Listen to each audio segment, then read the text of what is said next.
All right. Hello. So I'm gonna continue trying to make a game. And the question is, what type of game will I make? We tried last time, I think it was Saturday, to come up with an idea, and Blue helped me come up with an idea for a kind of physics-based kind of 2D platformer type game, with like a grappling hook mechanics, but it turned out to be kind of tricky. I tried to use Box 2D, and I mean, maybe we could have, you know, try to solve the issue somehow, but I just feel like the way it was acting and all that, it just felt like there was more trouble coming down the line. So I think that kind of raised the ambition level of the game a little bit, to a point where I don't really feel like that's gonna be worth it. So yeah, that's it essentially. So I'm gonna try to look for other ideas, and I have been thinking about a couple of different ideas.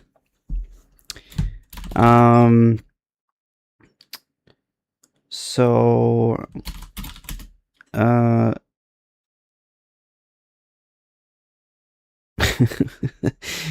I was going to type new, and I pressed like space here, so it became like EU,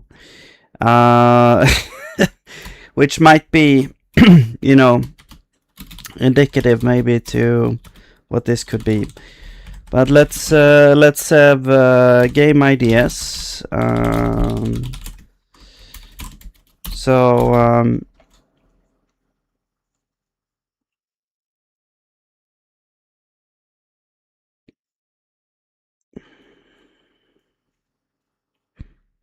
Ideas that I would think is fun is either like some kind of maybe dungeon crawler. I was thinking also like some kind of maybe JRPG auto battler.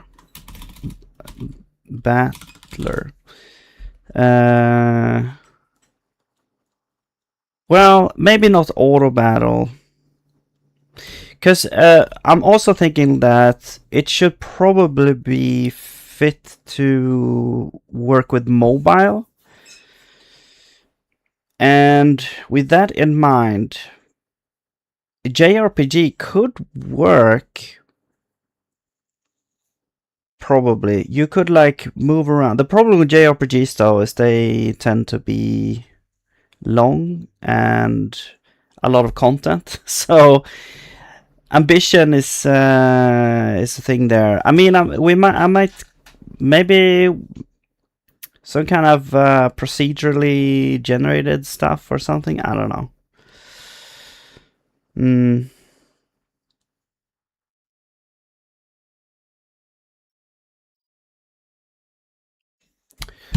Because I feel like with a dungeon crawler, you can kind of make it as large as you want. Whereas a JRPG, I guess you could make it as large as you want also. Like, you don't have to make it like this huge game. It could just be a smaller one. I think a good thing is for if it has like replayability and not just complete it in one go. So maybe some kind of procedural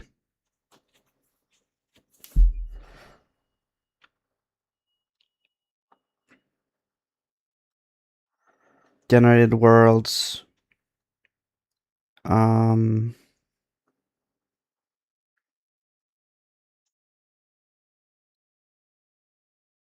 Okay, other things I've been thinking about as well.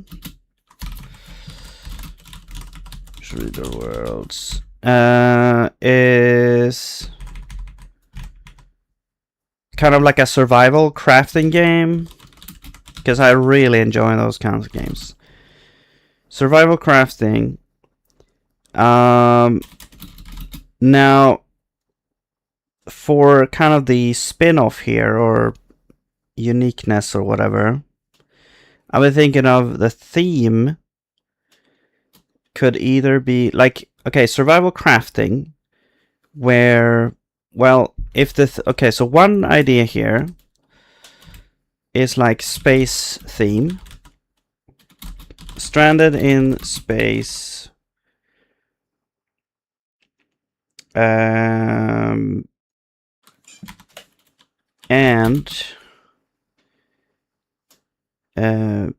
you're stranded in space. You have a spaceship, a broken down spaceship with a bunch of debris outside. So the player can exit the spaceship with limited oxygen, and yeah, and then outside, or gather material outside, bring to ship, and build/upgrade stuff. Okay, and then after that, perhaps, like, there's a lot of different ways you can do this. Maybe the ship has like you're stranded in space, so even if, let's say, you get fuel, maybe you can't really go much of anywhere because space is huge, right? So I mean, it doesn't have to be that realistic though, but let's say you get like, you know, jump fuel. So you get like jump fuel to go to, but you don't have, like, your navigation system is broken or something, so you have to kind of manually put in coordinates. So you can't just go anywhere. So you have to put in like coordinates to places, and you get like, maybe you find coordinates and you can teleport to a place. So that would kind of the way you would be able to like move to different places, or just move to the next place. Actually, like, if you're done with this place, now you move to the next place, and there you get like more different types of materials. You can still get the old material, because of course if you teleport away from your first area, you can't go back, so you have to be able to get all those materials as well, and so on. So that's how you kind of progress and get more things. Maybe even teleporting, I don't know, teleporting to a planet maybe, or to a space station or something, like a broken down space station or something. I don't know. To like get more stuff. And maybe there could be, I'm not sure if there's gonna be like combat or stuff like that, but yeah, I really like this idea of like survival crafting with, I mean, it's like Subnautica, because many people have played Subnautica, and also there's a space-themed Subnautica, which is called Breath Edge, I think, which I played and really enjoyed a lot. I just really enjoyed that type of gameplay. And I also played like an older game that came way before Subnautica, which had kind of the same, and it came before, like, you know, things like Don't Starve and stuff like that. It had the same kind of mechanic where you explored, you had like a base and you explored outside, but you couldn't go too far. So you had to like progress. I don't actually remember what that was called now, but yeah, that type of game I just feel would be cool to kind of make maybe sometime. So that's one idea that I've been thinking about. There could be other themes as well, you know. There's so many of these that you're stranded on a beach and you go around, find sticks and stones, you build a fire, you upgrade, you build a hut, blah blah blah blah. There's so many of those, so I don't know. It feels, I don't know why, but I mean, it would be interesting to build that kind of game, but at the same time, it's kind of boring to build something that already exists like 1,000 times over. Even though the point of this project is not to kind of try to be unique, it's more just build something that is complete, essentially. So it doesn't, for me, the goal is, yeah, that's the goal. So yeah. But I mean, it's still cool to try to think about ideas to bring in and try to make something unique, of course. It's just that it's not a must. Other themes would maybe be, I mean, yeah, just Stone Age slash, you know, stranded on an island slash unknown place, forest, whatever, trying to survive. I mean, you could do a whole bunch of different stuff with that. You could don't have to be like in the nature either, I guess. But then it kind of takes away from the fact that you cannot spend too much time outside.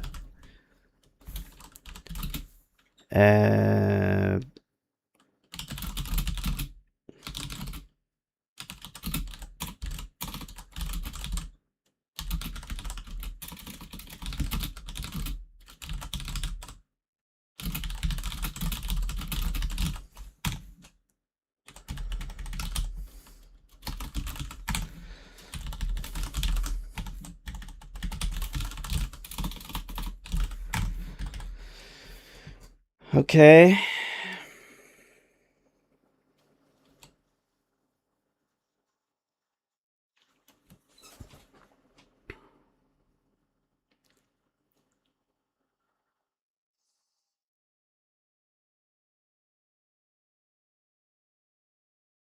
Okay, so what else?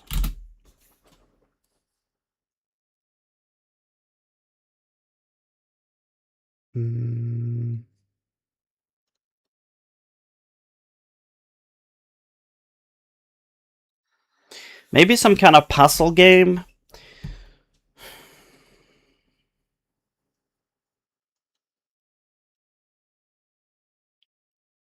I don't know. I'd never really felt the urge to make a puzzle game, though. Like, I enjoy puzzle games.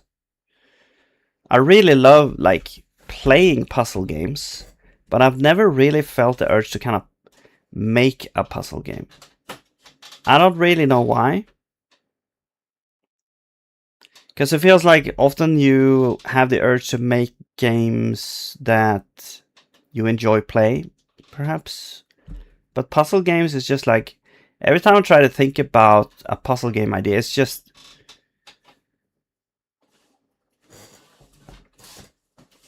I don't know. Actually, I did make a kind of puzzle map in Super Mario Maker once.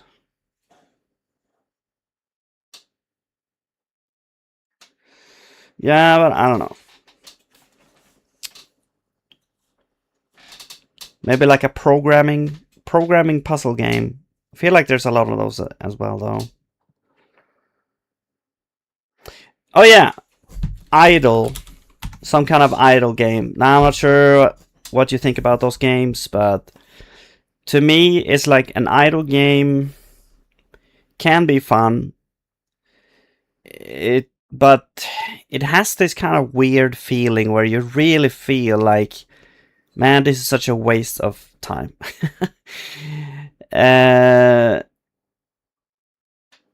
Which is interesting because, like, it's really no different kind of from playing other games. Although, I mean, because an idle game can still have like a story, and I guess that's what would be missing maybe from other games, like, or I guess more like compelling gameplay. It just feels, most idle games feel very shallow, like gameplay wise. I think that's what it comes back to. Is like you start to play an idle game, and I'm interested to like, at first I'm like interested to see what are the mechanics in this game, how is it different from other idle games that I've played before, and exploring the different like things you can do. But then once you kind of seen the formula, I quickly lose interest and stop playing. Then it's not about like watching numbers go up anymore. It's, well, yeah, then it's just like, well, now there's nothing. It's just reaching some achievement or whatever, and that is just no. So I don't know. I feel like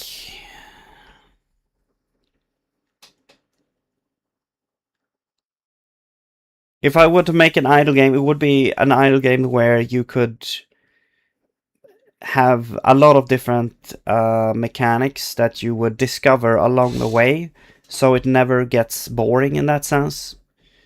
And each new mechanic would be, like, hopefully be able to kind of lift up the other idle,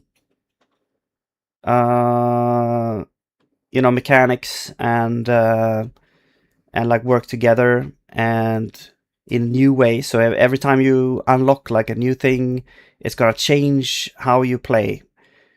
Essentially, that would be ideal for an idle game. Hello, Packlerap and Penguin. Welcome. Packlerap says, "Oh my god, first time I managed to catch an actual just launched stream." Yeah, that's right.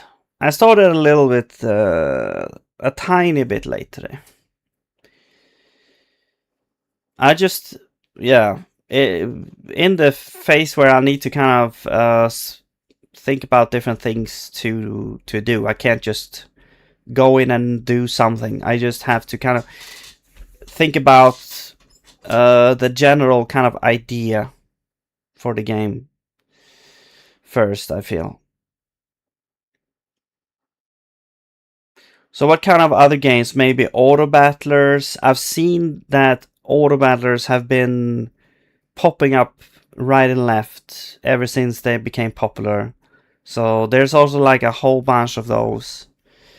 I mean, it doesn't really have to deter me from making that kind of game, but yeah.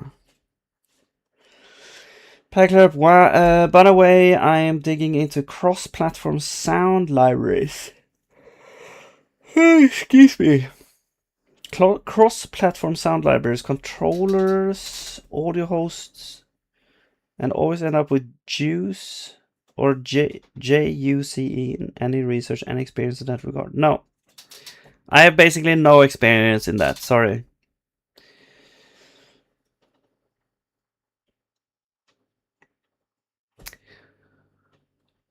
Like right now, I'm just using zig+raylib because it has sound built in.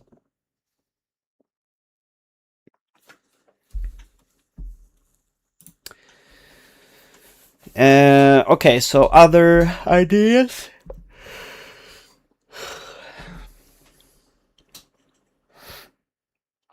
Yeah, like Auto Battler. Maybe like a single player auto battler. Yeah, a single player auto battler.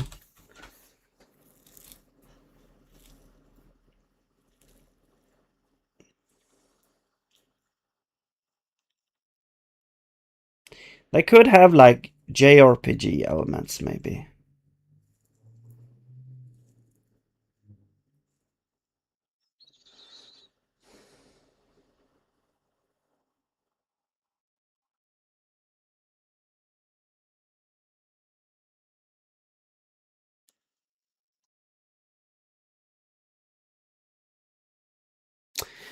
There's also, I found a site, or well, there's probably many of these, but where you could like generate, if you were to enter a game jam and you reveal the theme, there's a site to just generate a random theme for you, so you can kind of pretend you're in a jam if you want to have like some kind of some kind of idea for like inspiration to make something.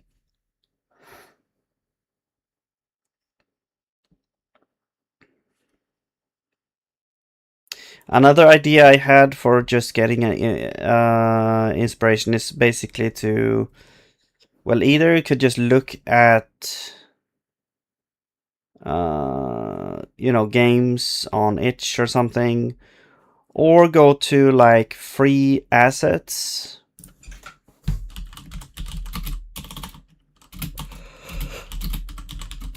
Oh man, I'm yawning so much.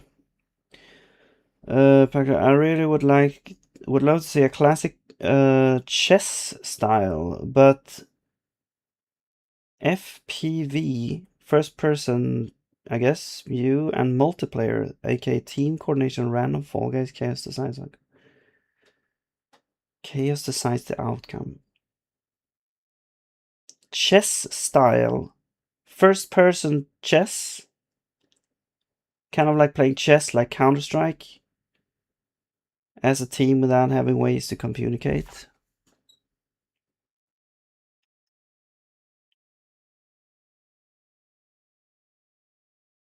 I'm having like trouble. Okay, so understanding like the idea. So basically, would you be able to like move? I mean, so you would move as a chess piece, or would you be able to like move around like Counter Strike?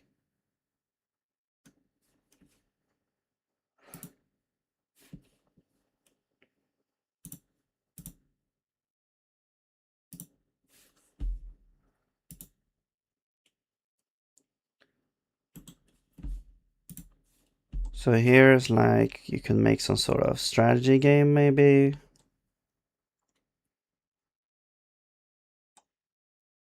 Wait, are these free? Yes.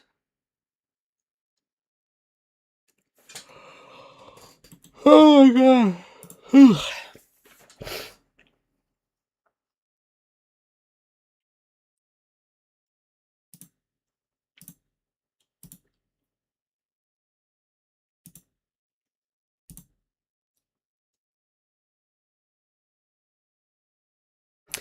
So the thing about the like in every game I see now, there's always this animation where you go like up and down as if you're breathing really fucking hard. I don't know. I've started to kind of annoy myself on that because it's just the same in every fucking shit. Uh, I guess it serves a kind of like a purpose where it's easier to see where all the living things are. I guess maybe.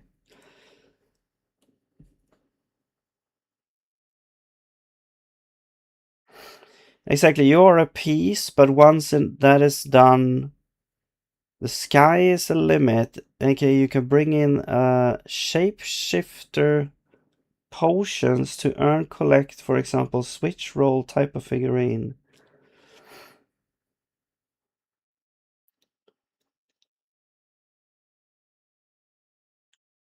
On, for example, combining a match 3 game mechanic with the positions of the player.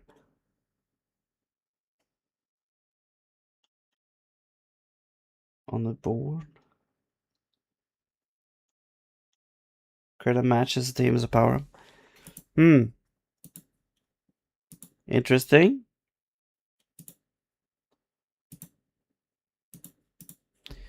Okay, so we have that.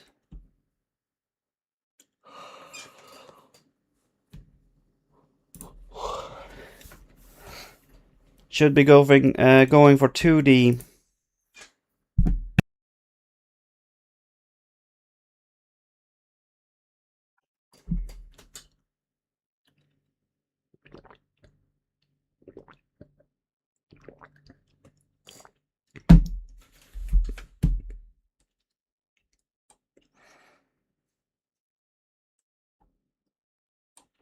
This might also work for like a dungeon crawler. And some of these you could just palette swap to have like 3 times as many enemies.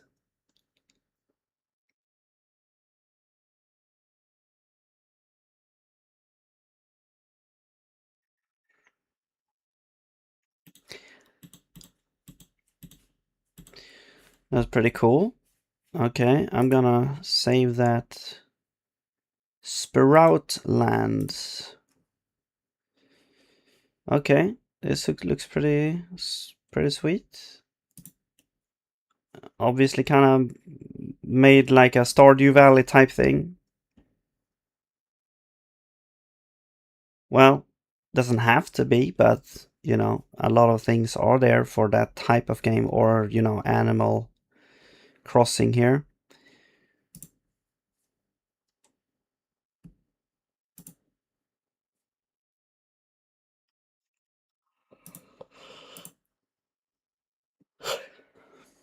And those games also have been exploding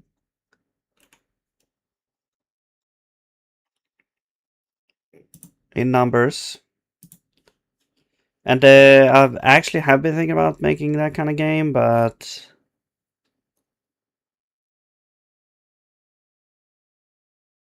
and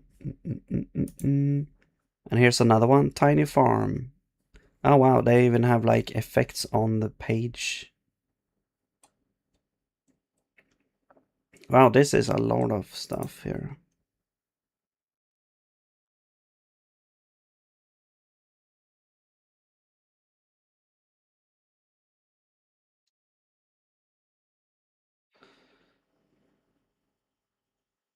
Yeah, basically, it looks like Stardew Valley, but at the same time, it also has kind of its own thing.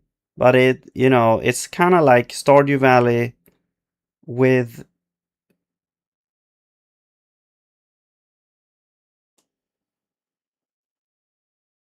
I don't know. I don't know how to describe it.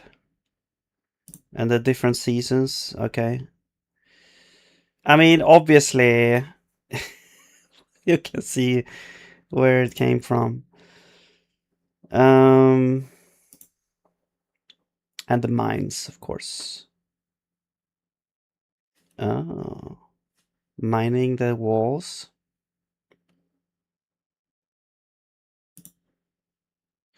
Ooh.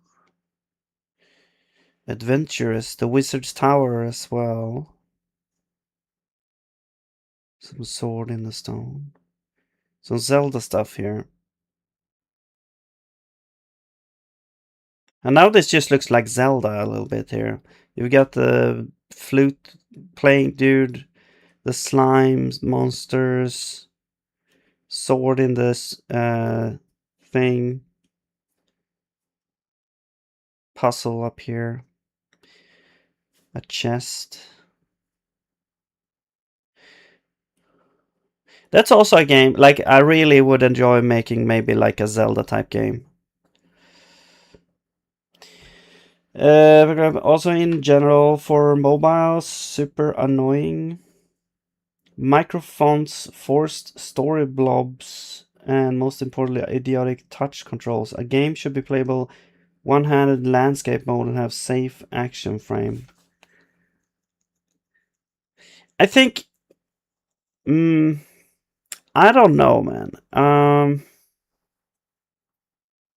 I kind of feel like, I mean, I don't know. Maybe I need to do some market research on that. But I feel like personally, whenever you go to landscape mode, I feel like that's kind of annoying when a game forces you into landscape mode. And the controls are always kind of feel bad on mobile. Unless it's, I don't know, some kind of puzzle game where you only select stuff. Or you just tap the screen. Like if that's the only thing you do, it's fine. But as soon as you start like having to move around, feel like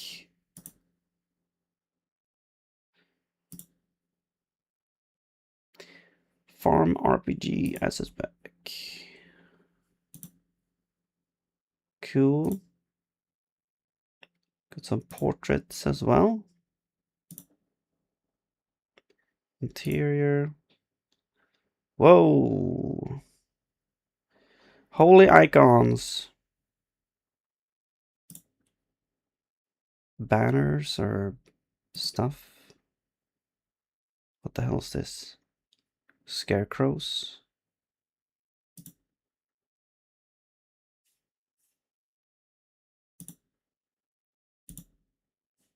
All right. Anyway, I'm not gonna use that probably. And another one, cute fantasy RPG. Well, okay, this is more like RPG, although you can see the things happening here.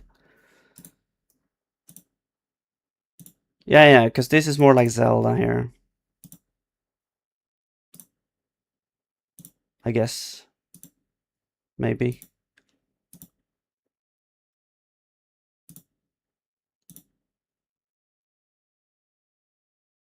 And still, you know, the pack is called like RPG, but then you have like farming stuff.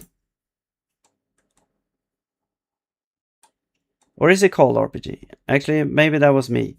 It's called Cute Fantasy, but there's like a sword. Okay. Anyway.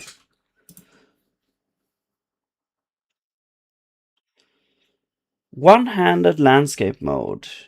You are in the safe zone and not forced to pin on one orientation.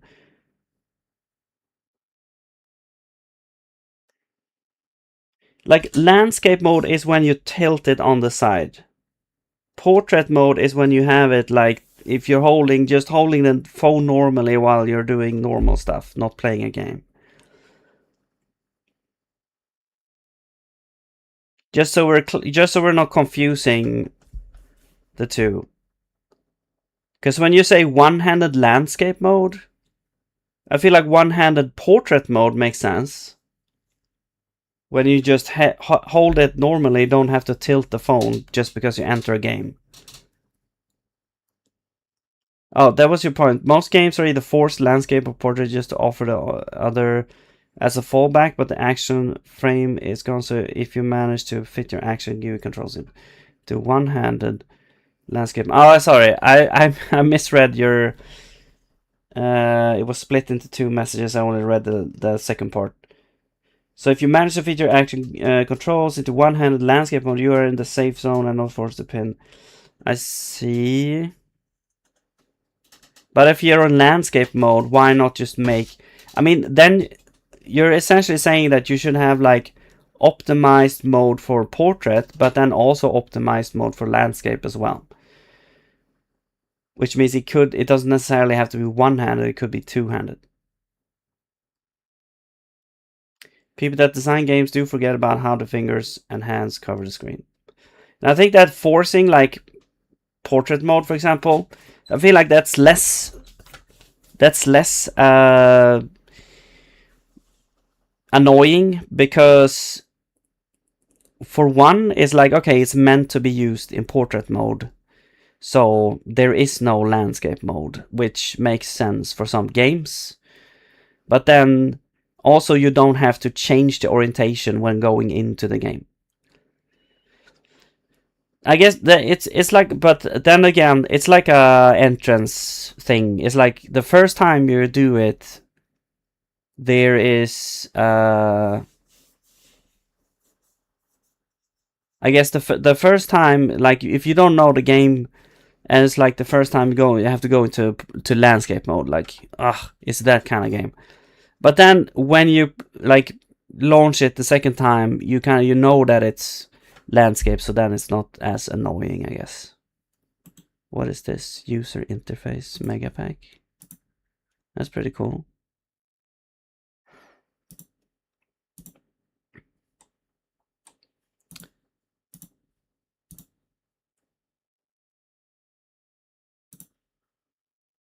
Different palettes.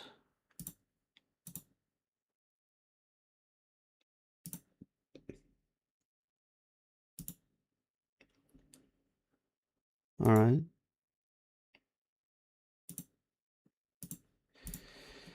Cool.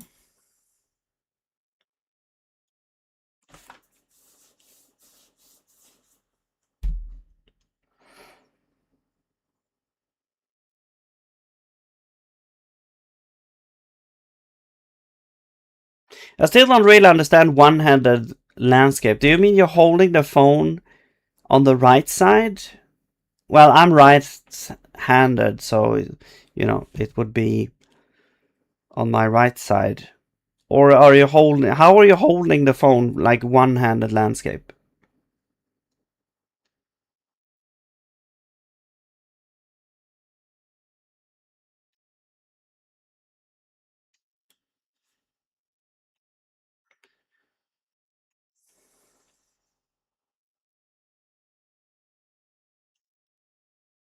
Man, there's so many of these. I guess it's good because you have like variation. Yeah, look at this. Everything has these farm stuff.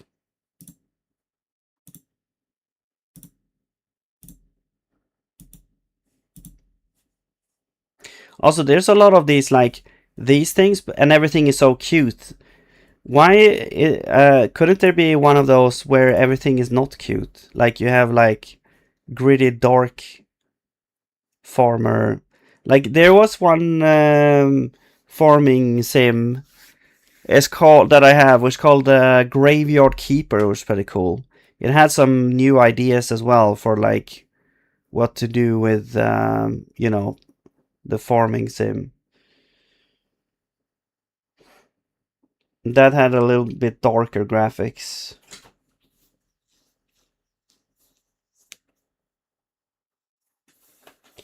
Should not matter which hand you use. Must be safe with both hands. But yeah, you basically use the inner part palm under the knuckles of pinky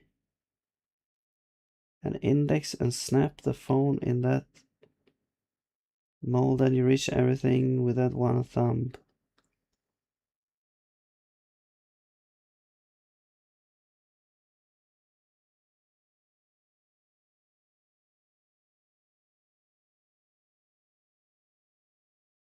Like, are you holding the kind of? Okay, I have a phone here. So, do you mean holding it like this, or holding it kind of like this, or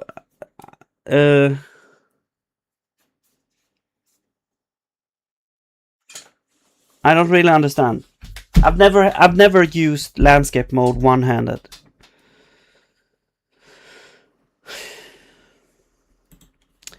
Dungeon asset pack.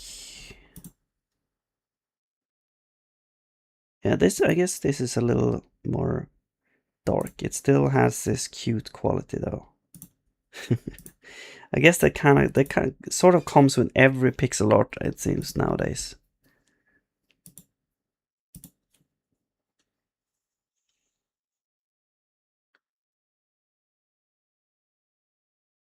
From the side, okay.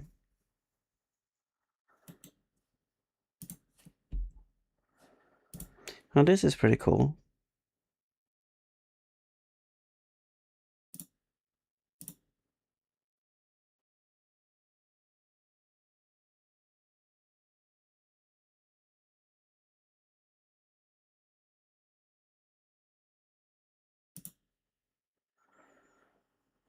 I feel like I can sort of make these myself, but I need to upgrade my artistry to be able to do things that kind of look better. Pretty cool stuff.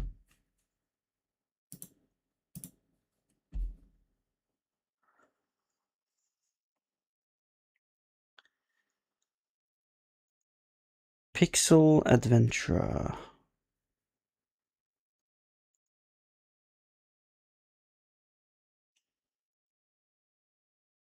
Super Asset Bundle. Mini Pocket Status. Okay.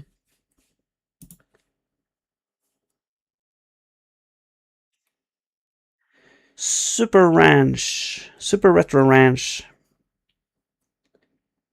Pixel Planet Generator. Cool.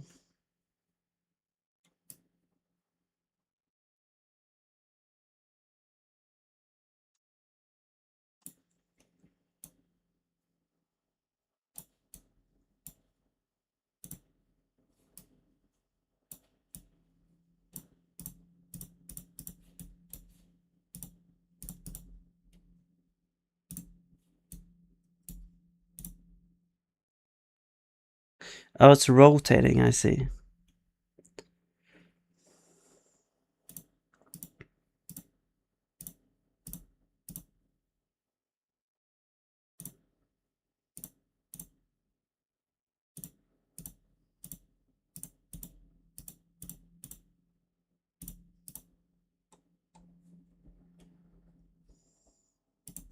Pixels.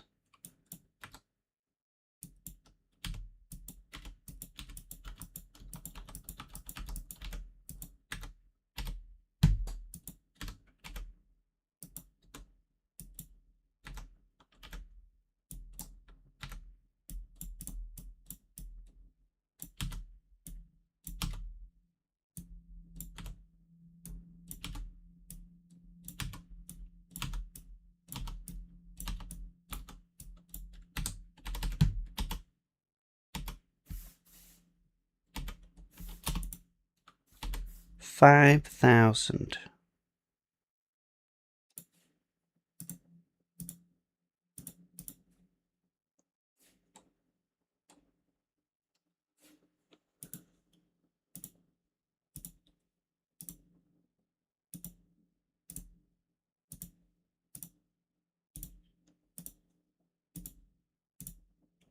This is pretty cool.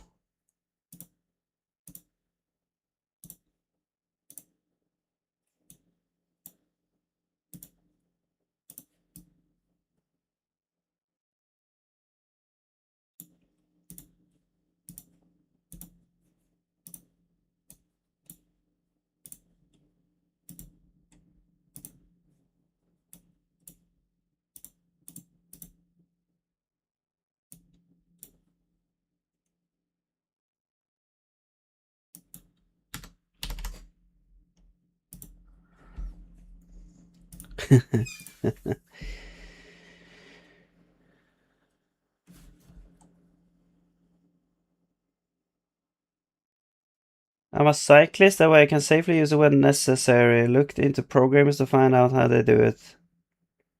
Huh. But I also use unexpected keyboard on Android with full Unicode set and hexadecimal or hexagonal touch swipe grid. I have no idea what that is. Regarding simple games, one classic always comes to mind, which could use some modernization while pretending to still be retro. Where the world is Carmen San Diego. Has that nice mix of storytelling, episodical run-rolling arc in the background, simple game mechanics. Okay.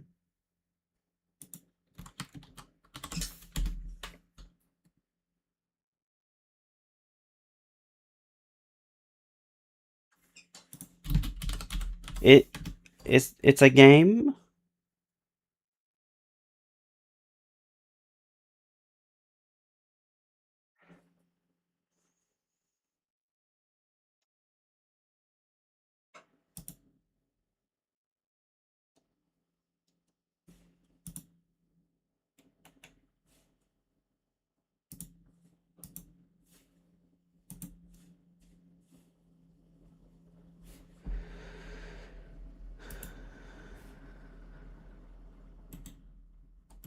Oh, what's this? Diablo. But from like top, like, wait.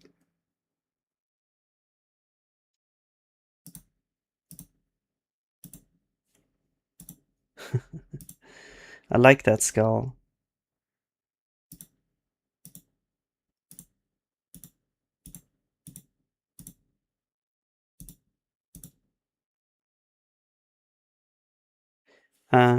If you want to make like a Diablo.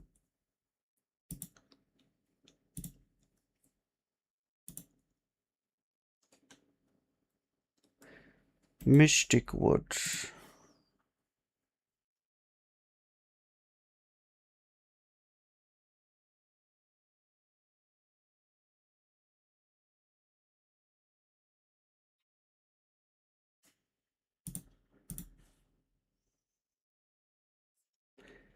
Mega forest pack. Bunch of different trees, and rocks and stuff.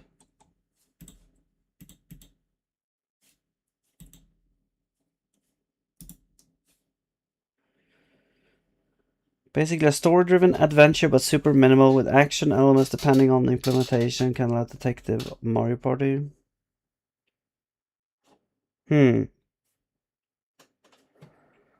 I do like detective kind of games as well, but I don't think that's something that I would like to. I don't know, it's not something that I have an urge to make. Like a platformer type thing here. Like Terraria. Oh my god. Maybe I have to be careful here.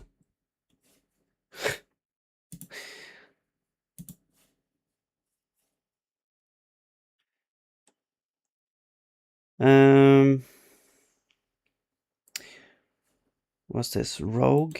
Oh, here we go. Here's my kind of stuff. Well,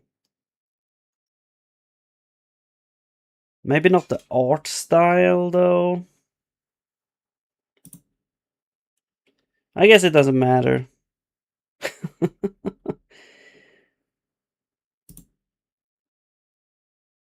But yeah, this definitely could use this type of pack to kind of make a dungeon crawler, for example. Plenty of different things here to work with.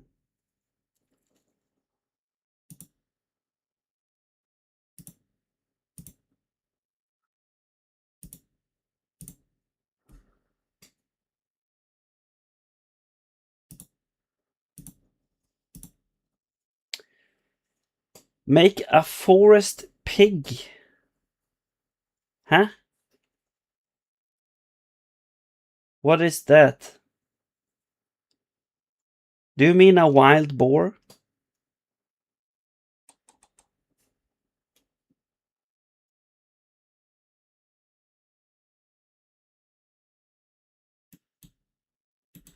Thanks to you, I was able to make my first game.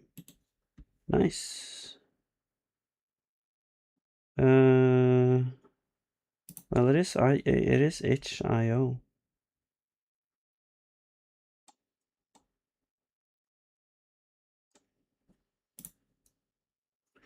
Godot. Godot is also something that I would like to kind of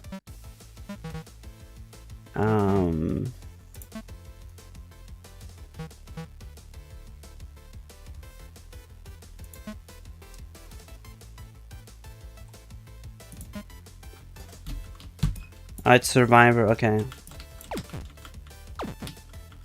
It's like Vampire Survivors.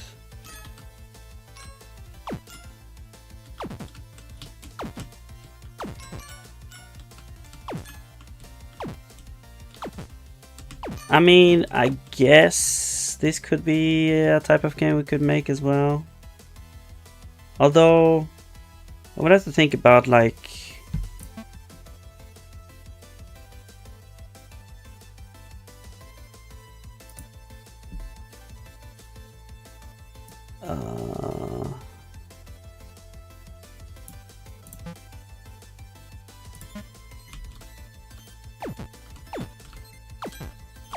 what's it called? You know, mobile. It probably wouldn't really be good on mobile. Although people play that game, there's like a Diablo game on mobile, Immortal, I think. How does that game play?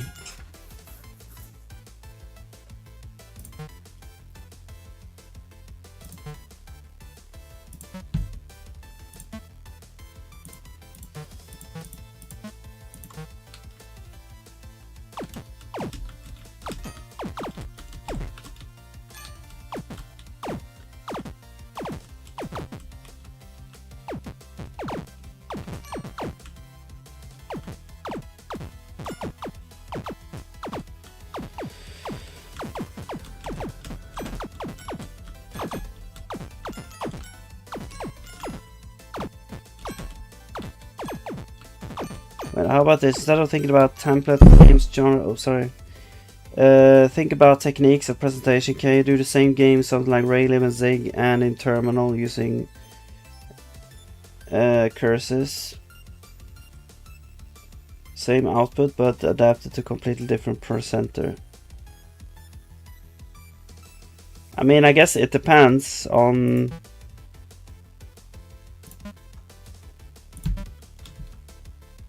you know, on the game.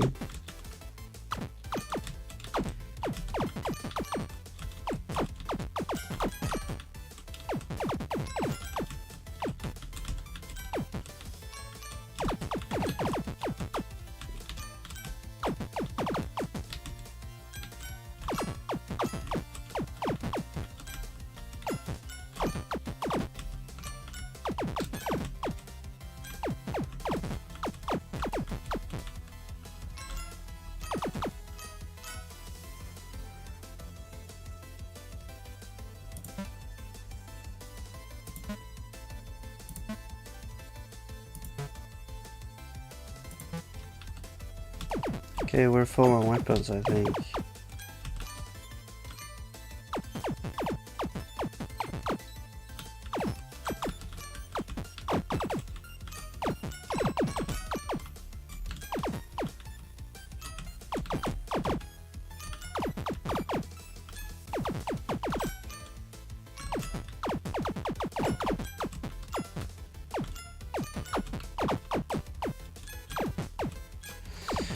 Alright.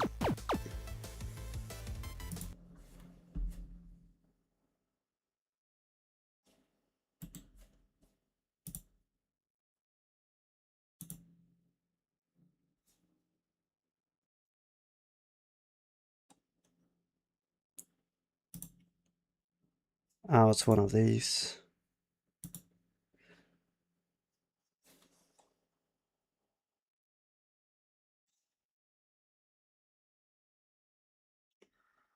Well, that's pretty cool. I mean, yeah. 32 rogues. Sky with clouds.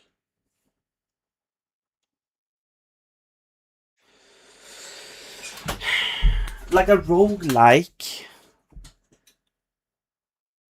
A roguelike. Not a roguelite. Hello, newbie editors. Yeah, no, I did not make the game. I was just trying out a game that was referenced here. I'm looking at like, I'm trying to get like inspiration from different like asset packs, because then you could just grab the pack and you could just you know, use it to make the game essentially. Basic pixel, health bar, scroll bar, textures, another farm pack. There's a whole, like, I'm actually amazed at how many of these there are. How is it negative 10% if it's free? I'm confused. RPG. Action and Adventure RPG Tutorial Series. This asset pack contains all you will need to get started making your own 2D pixel style action adventure game. cool.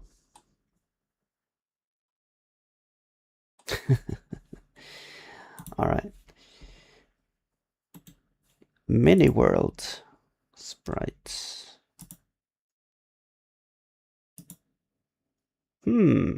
Interesting.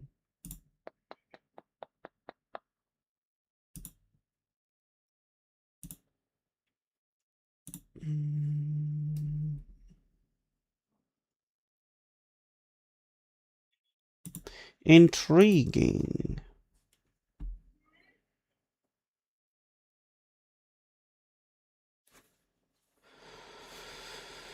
Retro interior, we got food, industrial.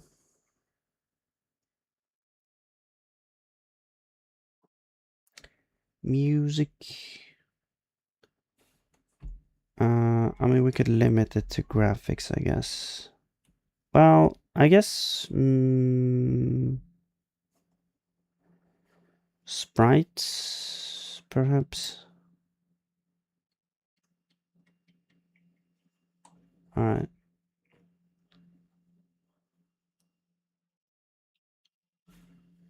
Items pack. Damn. 1,244 sprites. It's like Minecraft. Get every Minecraft type thing. And food. You could take this and just put it into Minecraft. Have this in Minecraft. As a data pack or whatever.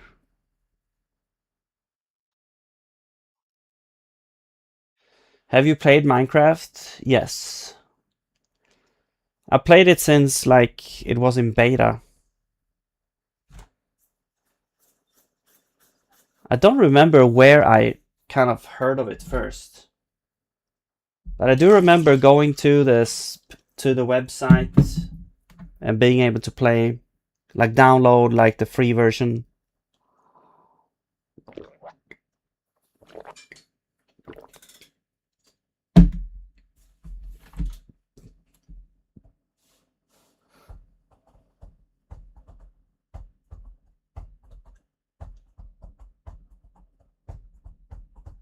What are you talking about, packed wrap? How can it be harmful? Is it free? If it's free. Do you watch anime? I used to watch a bunch of anime, but not really like in recent years. I probably haven't watched. Well, that's not true.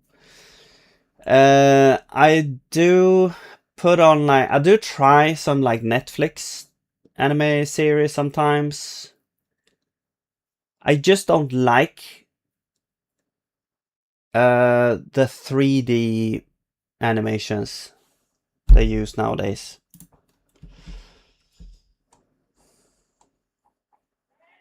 It puts me off.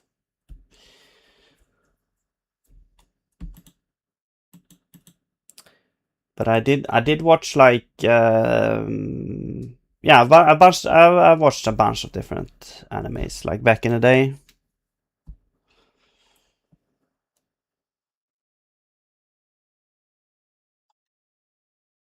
This could be pretty cool, like as well as like items for like a dungeon crawler thing as well.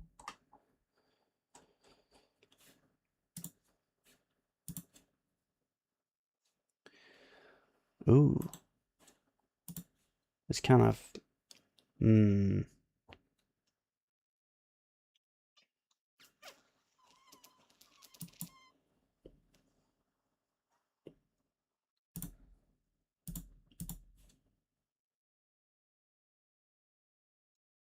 guys thought it could be minus something percent rated when it's free, when lurking in the shop. Yes, because it was like 10. You know, it says a minus 50% price, but it's free. So it just I was saying it doesn't make sense. Are you making game like Minecraft now? No, I'm trying to figure out what game to make. So I'm looking at these assets to kind of find like inspiration. Here we have like Tiny RPG Asset Pack 2. I think I was looking at Asset Pack 1 here, which had a pretty cool collection of characters with animations and stuff. Pretty cool. And then here's Pack 2 with a bunch of demons, I guess. Cool.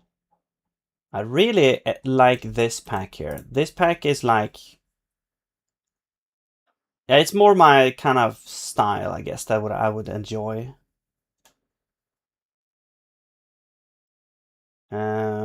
Still looks a bit cutesy, but I guess a little less so than the others. Okay. Please make Minecraft clone with modern touch. Well, I wish I could. I don't have the capacity to do that right now. It would be cool to try and make a Minecraft, but right now I'm gonna make a 2D game that... okay, so the goal of this project is that I'm gonna make a game that is like a complete game. But the ambition level is gonna be very, very low. So it's gonna be like a reasonable... It's gonna take a reasonable amount of time for me to make it. So it's going to be a 2D game, because 2D is what I'm, most used to. So 2D, and then it's gonna be a single player. I've decided, because that's, I think, less complex than a multiplayer game. And it's probably gonna be like mobile focused. Maybe. I don't know.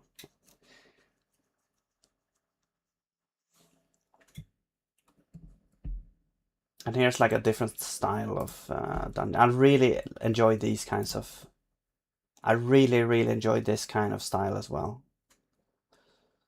It's just, I don't know, there's something speaking to me.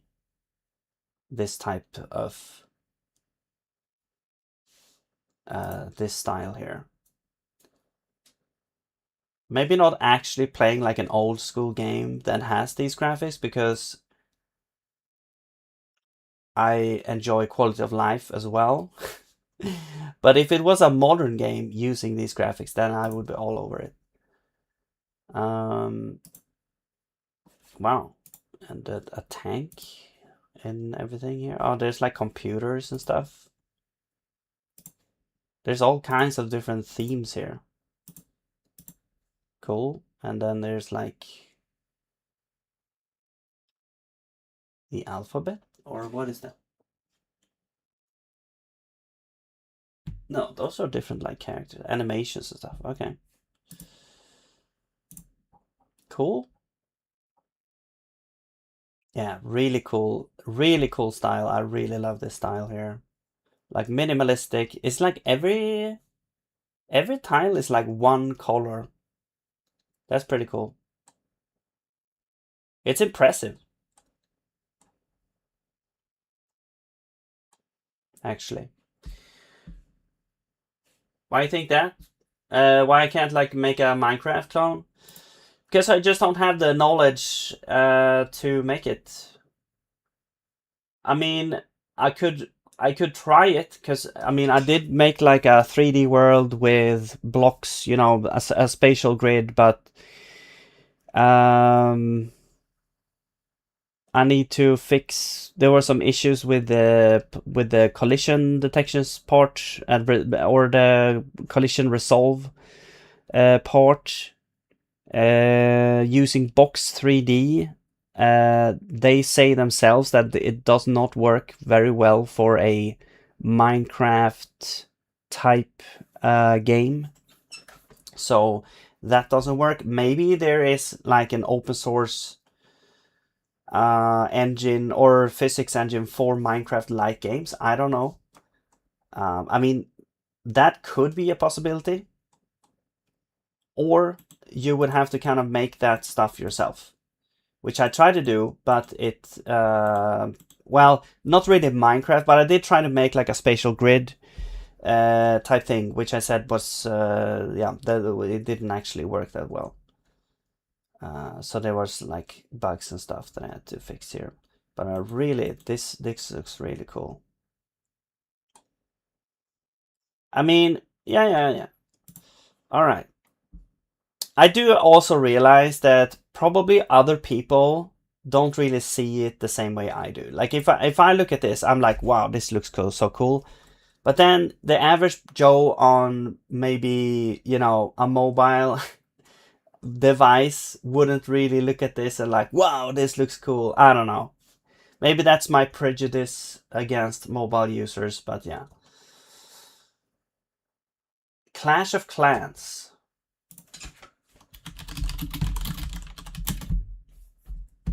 I've not played this game, so I'm not sure if it's like Clash of Clans. I'm not sure if I've played this game.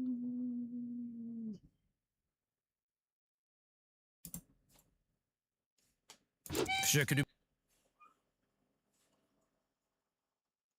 Is it I have played one of these games. They made like a bunch of games, these guys. I have played like the one where you send like you use cards to send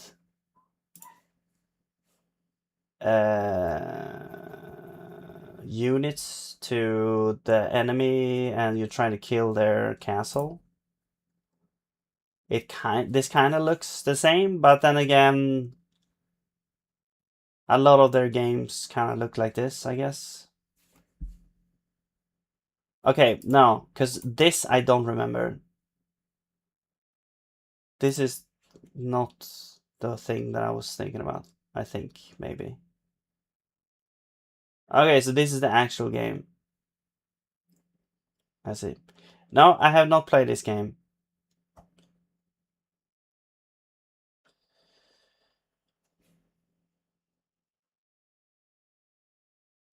Yeah, I know about ad blocker. I'm just not using an ad blocker.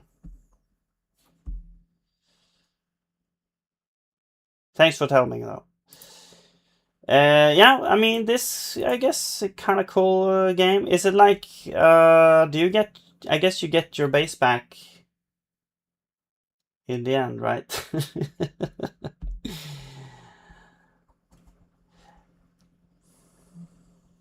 Oh yeah. Well, I was also thinking about like an idle game that was like multiplayer somehow.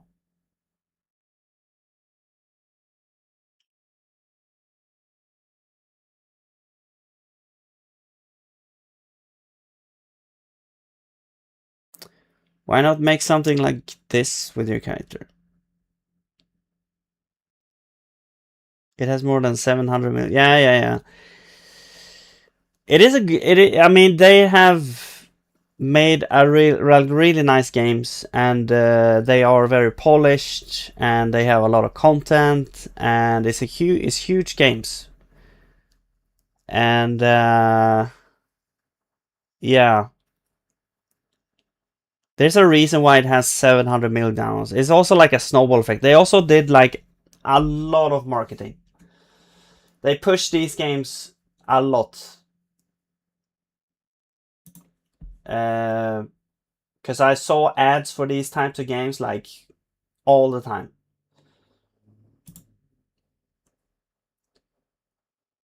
So they pushed up their like user base to be able to have, I guess, volume there.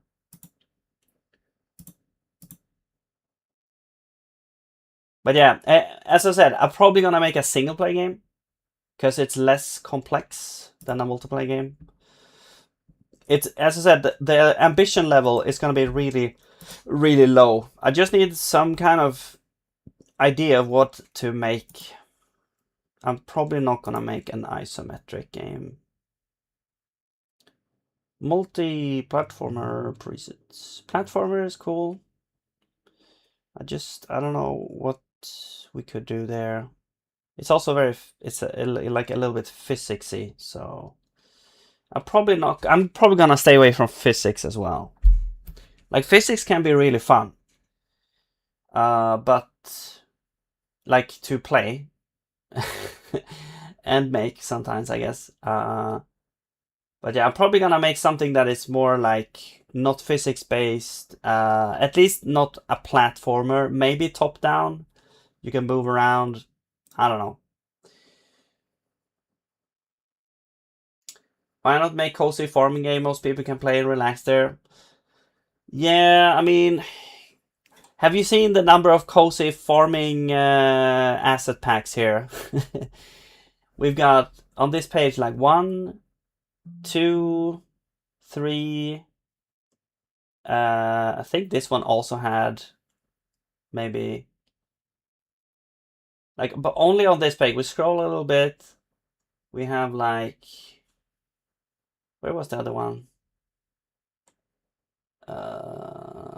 Well, there was a bunch of others as well, which is kind of funny to me. This looks like, what's that game called?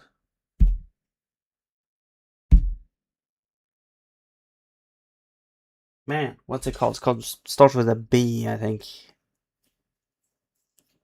It's like a weird name.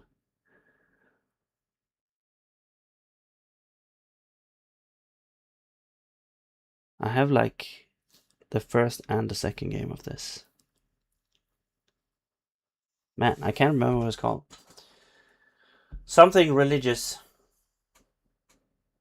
Cozy farm with a twisted night monsters. Roam killing them gives materials to boost the plants. Yeah, maybe. Yeah, I've been thinking about that as well. Like having some sort of base that you protect from invaders sometimes. And you can kind of, it's like a survival crafting game. You kind of build up your base, maybe have some type of automation stuff happening. That would kind of play into like the idle type stuff as well. And then sometimes you would be like, you would have like invaders coming in, and you have to kind of fight them off maybe. It's newbie editor. You call me newbie. Okay. I'm not sure what I said. Sorry. Evil wizard. Cat mega thing. Cat character. Pixel food. A knight. Industrial. Hmm. Um.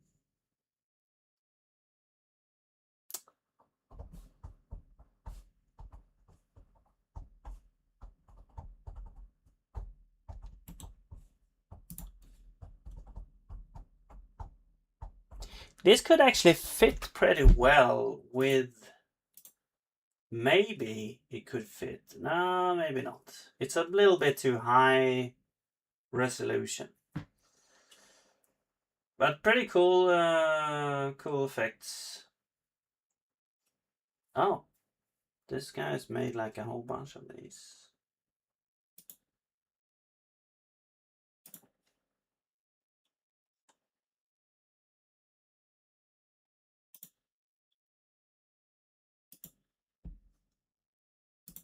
Or person, I don't know. Cute character.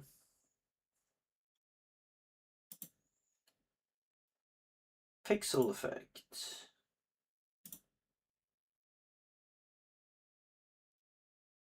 Cool.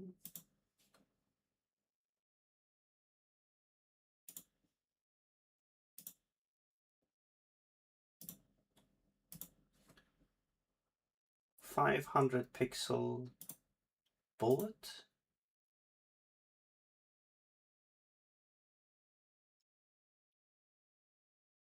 Oh, it's like different like bullet types. Okay.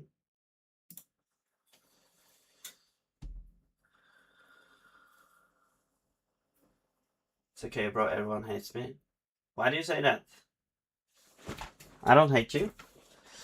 Catapult King game. What does that mean? Shader.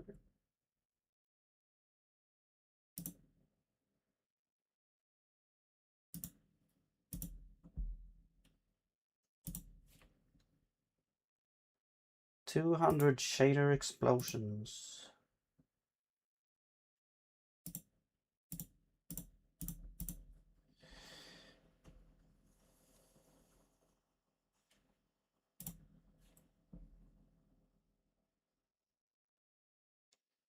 Like, it's pretty cool. I wish there were like lower resolution. Oh, there we go. Here's a cool thing. So basically we could use like this, maybe in conjunction with this, perhaps.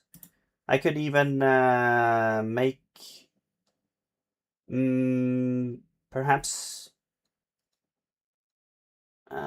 maybe not. I don't know. It's probably pretty easy actually to make like stuff for this, like just extend it with a little bit. What is this? Okay.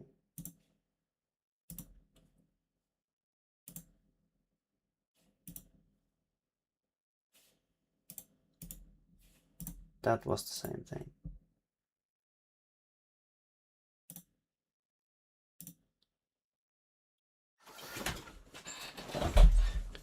Catapult King game search, a good phone game.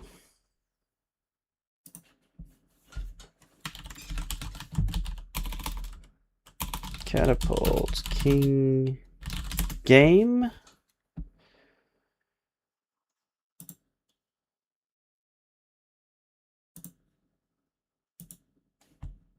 Yeah, but it's 3D though. Okay, so it's like Angry Birds 3D. All right.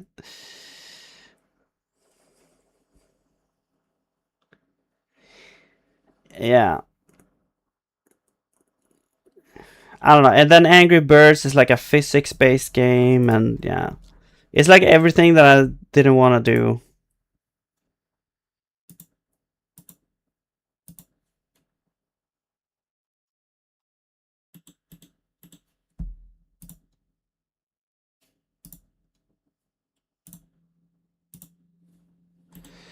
All right.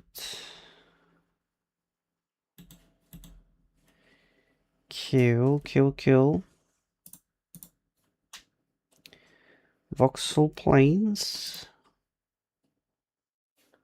Mini fantasy creatures.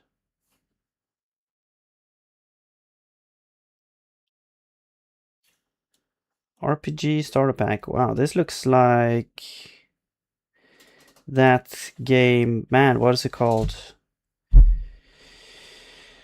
Illusion of Gaia.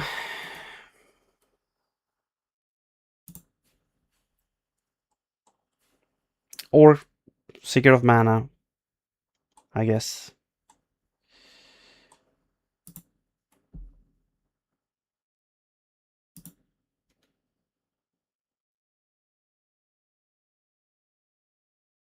And they stand like in Chrono Trigger, I think, yeah. Alright, cool.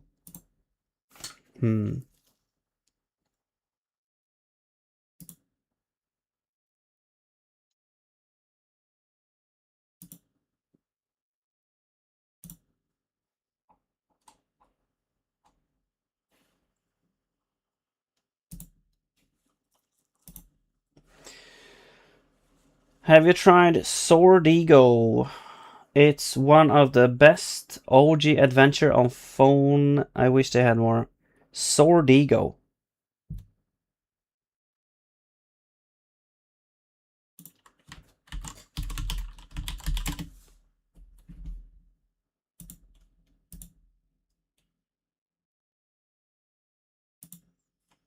Swords. Simple gameplay, this game would end up getting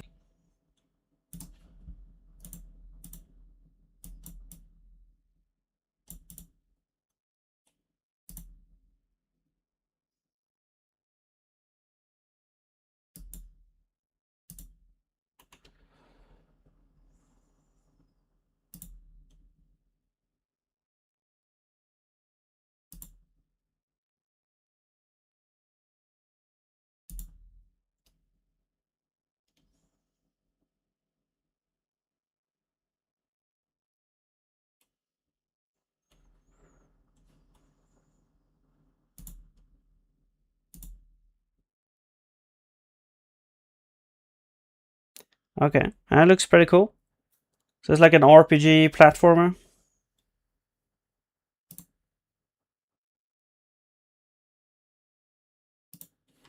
Nice. I mean, it kind of looks like the game that I want to make, except mine is more like a Metroidvania. That I'm currently making, like I'm making a Metroidvania kind of 2D, sword fighting platformer game.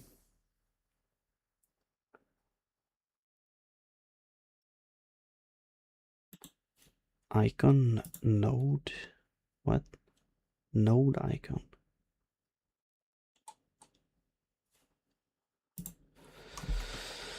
All right, I'm not sure what I'm looking for.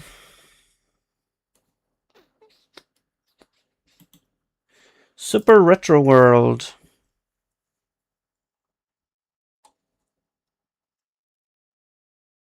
RPG character pack.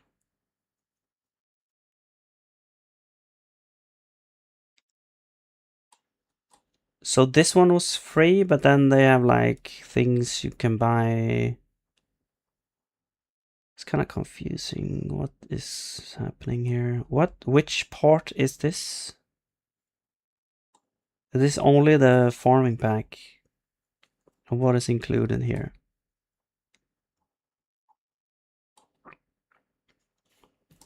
Okay, anyway.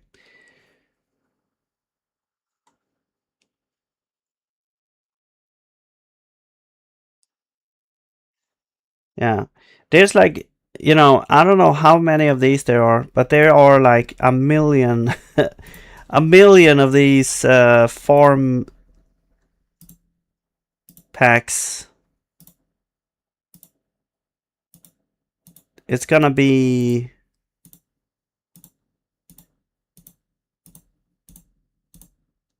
where's the food or crops and all that stuff. Yeah.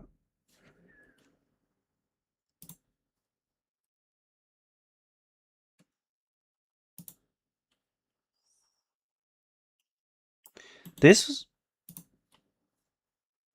actually looks kind of cool.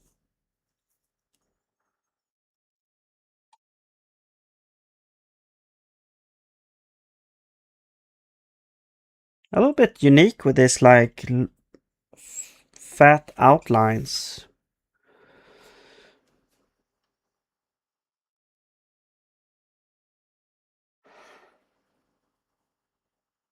Hmm.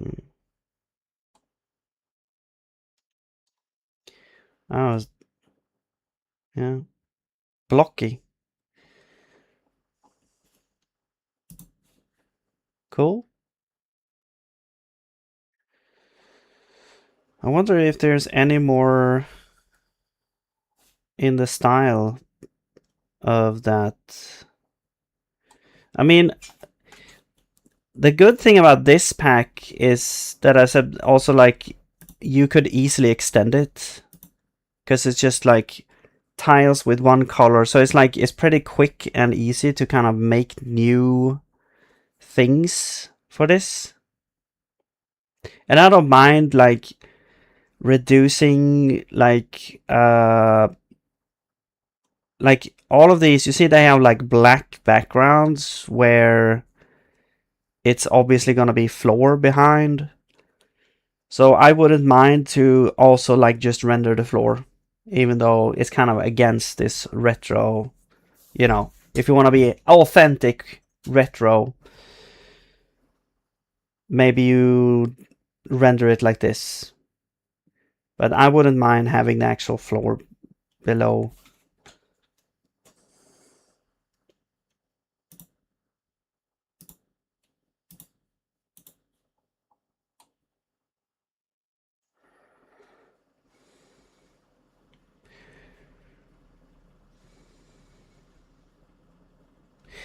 Okay.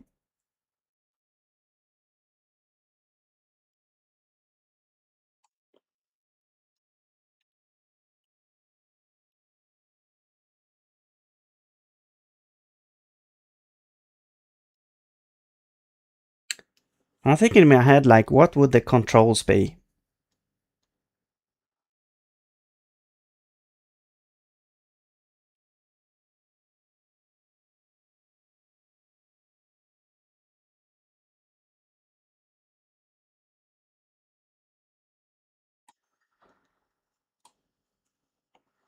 Maybe, yeah, a turn-based game.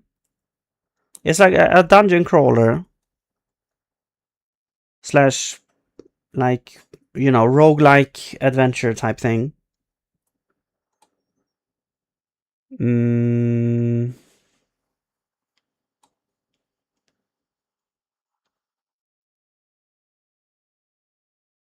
just thinking like the different actions that you could do, because usually like roguelikes have like a million different things you can do. Whereas I'm thinking like very basic, like just you can go into the enemy to hit it. But what if you want to do other things?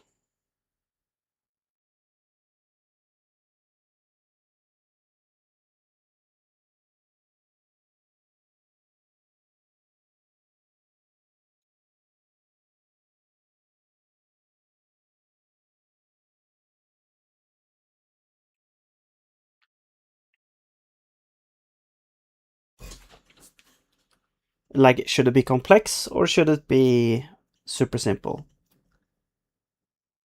I guess it could be super simple.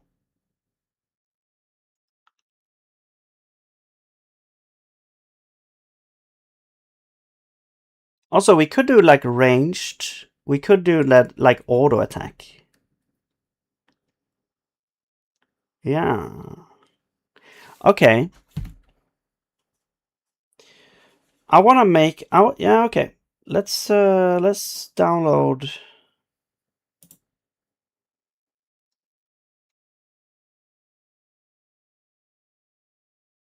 Tileset.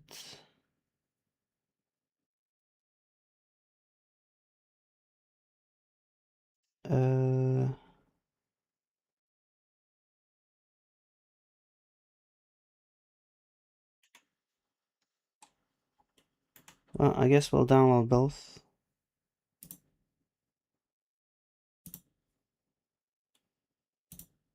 I'm not sure what the difference is.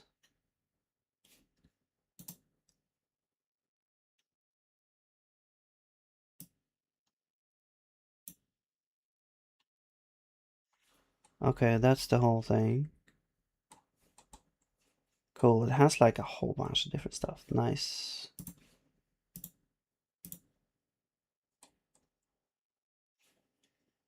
Cool.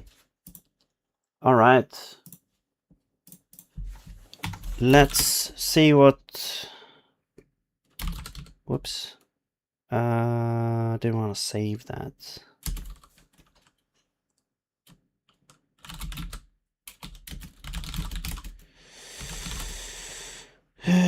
I'm just gonna. First, I wanna check.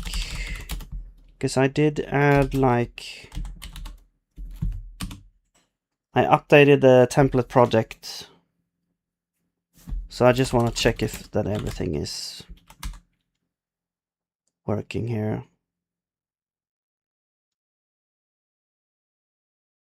Probably gonna bring in like JRPG.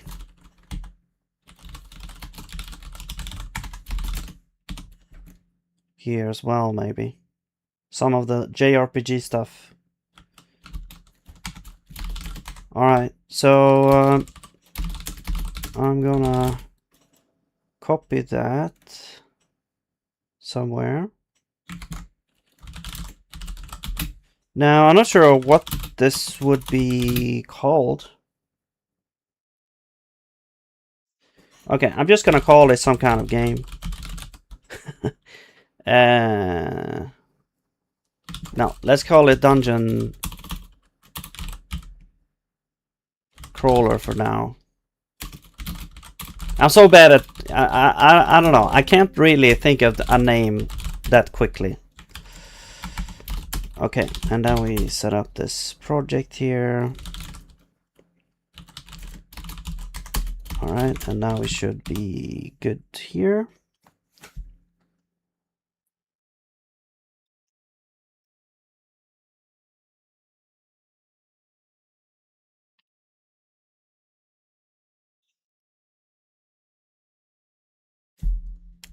Cool. Alright. I'm gonna copy over some files.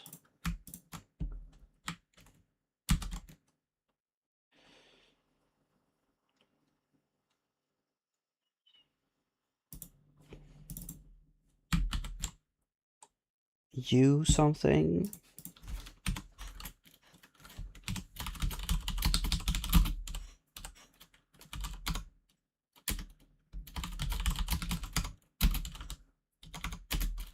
All right.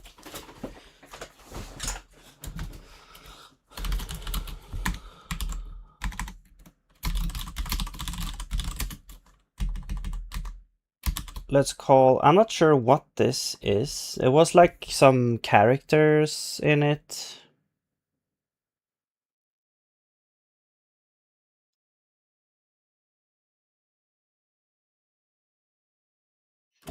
Let's just keep the original names. And we can go to assets. And we'll go to texture, file, texture key to file name. And that's right, we're gonna have like,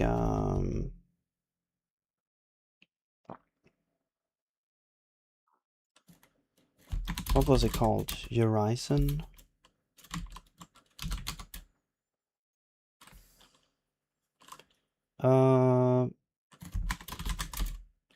I guess one is like a tile set. Let me look at this image a little bit. You could also just call them like 1 and 2.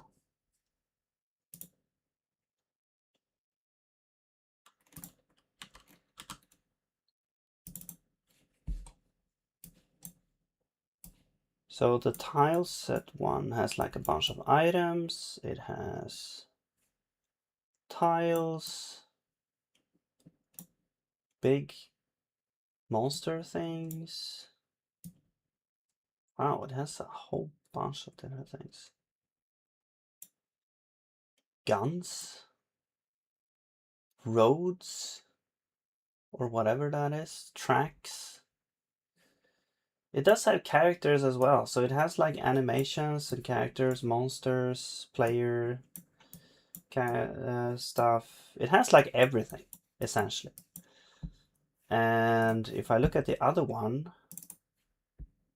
this one only has like, it has like a character with different like items out and a small amount of items. So it's like a smaller version, I guess. Maybe this was like when they had like maybe a free version and then a premium version where you got everything. I guess we have the big one, so we have like everything. So we really only need the one thing there. Okay. Cool. I guess that would be the sprite sheet then. Yeah. I'm gonna remove background. So you are Horizon something something, this one.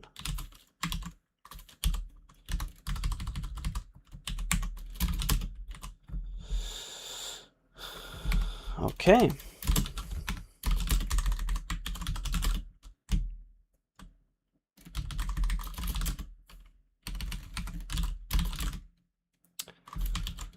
Let's go to preset and yeah, I mean, it's kind of like a top down, but I would say this is more like,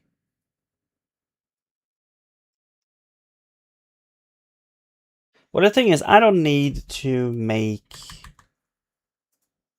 I could take the current top down and just change it. So we'll take top down. Well, really, I would probably want to have like the JRPG actually, because that has a lot of things where what we actually want. Yeah. Okay, let's go fetch some JRPG stuff. So we have the preset JRPG, which is gonna be a little bit different.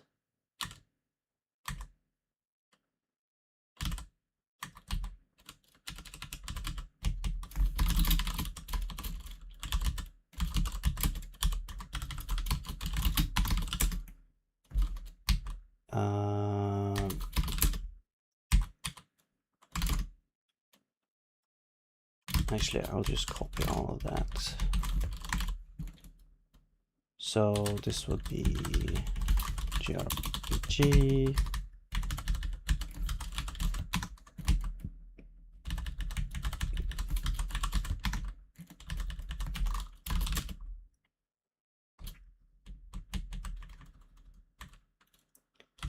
Don't need a separate body. I don't think.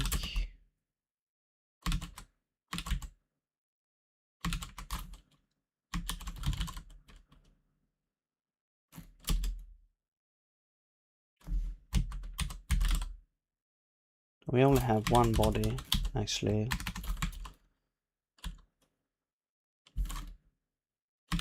Okay, well, let's see. World vector, we need game.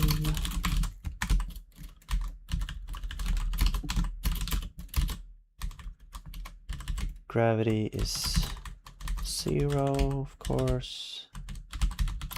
And then I don't think it matters. Okay. Q, and then these would just be JRPG there. Great. All right, preset is done. This is the controllable component.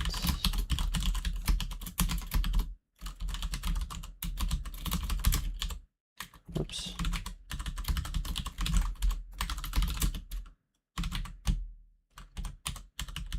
Right, direction is something we need as well. I'm actually just gonna put it here.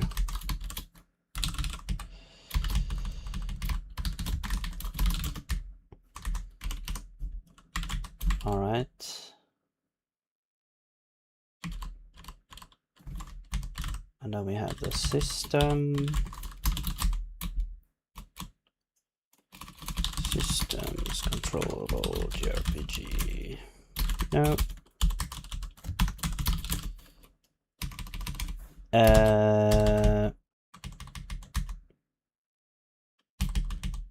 Yeah, we could probably have like dialogue stuff as well. Now the problem, like we're gonna have, well, if it's gonna be a mobile game, I'm not sure if it's gonna be in a mobile game. It probably does. It probably, I don't know. We'll figure it out.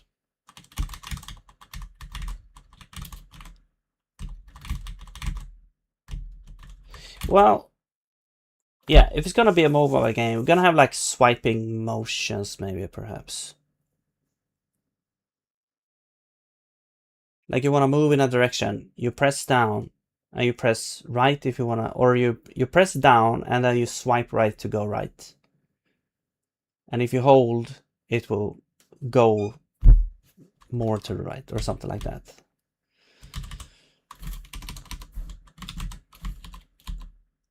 All right, and then we have input.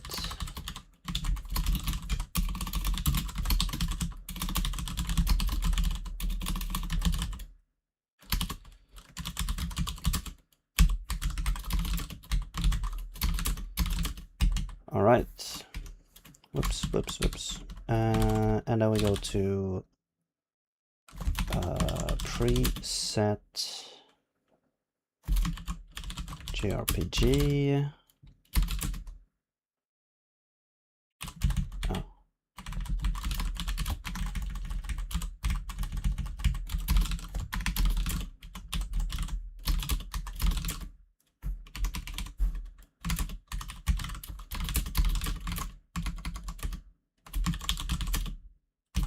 All right, and then we need the actual preset imported here. There we go. And we should get like issues here, probably, maybe, hopefully. Otherwise, I feel like something is not right with the universe today. Okay, there we go.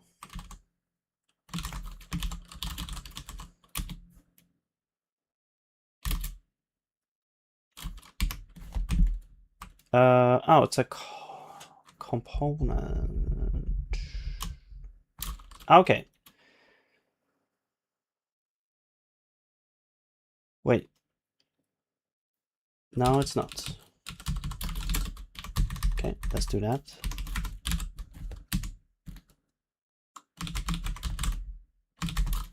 And now is systems controllable 11.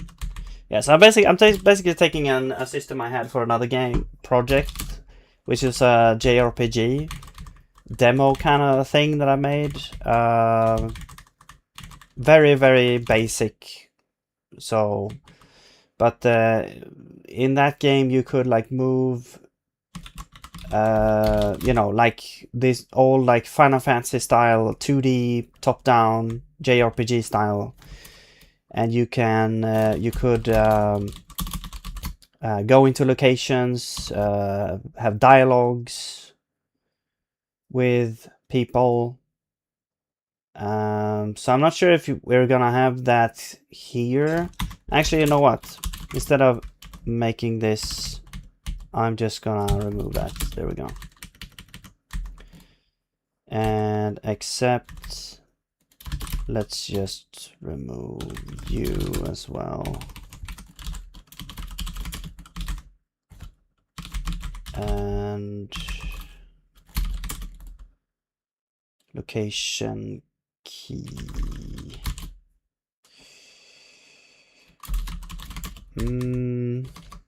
Maybe we will have a location actually.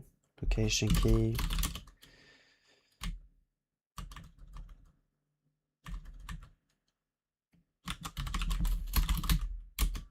Actually, let's do tab new. Go into game.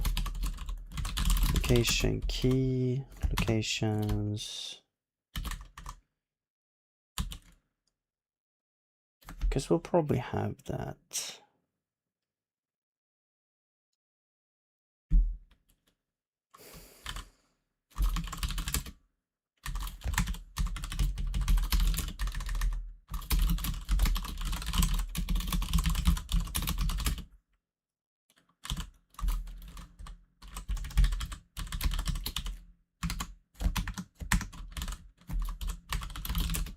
All right. And then there's like location, which is just a thing over here.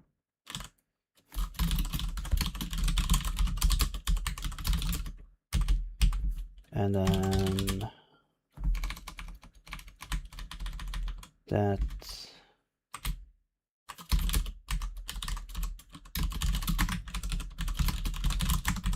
is gonna be here. Whoops.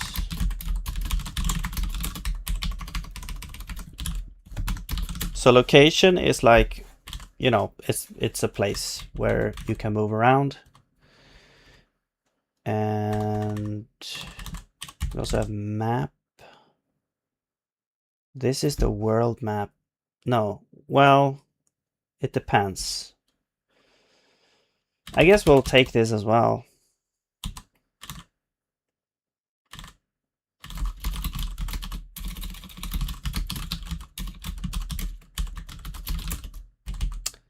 We don't need to get Perlin noise because I actually incorporated that into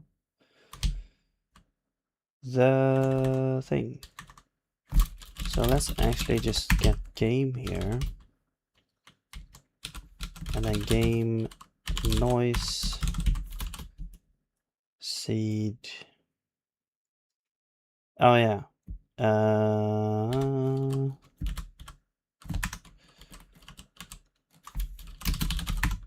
Well, we can do this.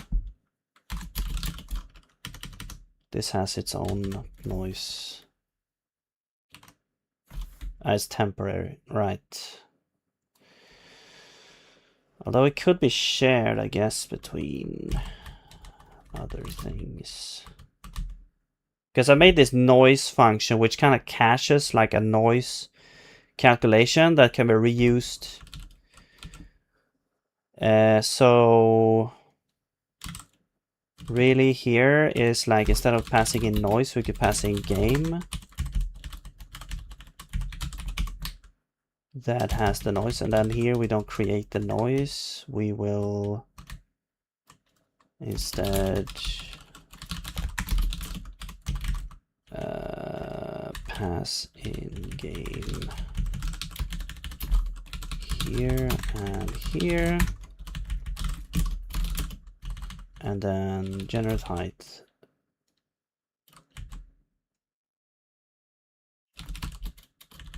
Oh, I see. So you also take, but let's actually do this. I mean, we could also reach into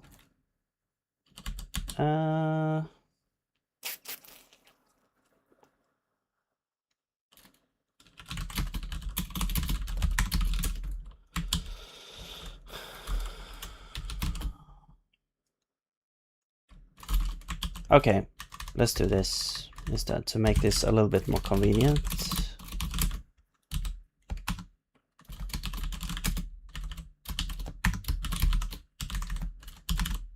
Noise init, which doesn't take the thing, and we will just actually return that. So here we can just say noise init options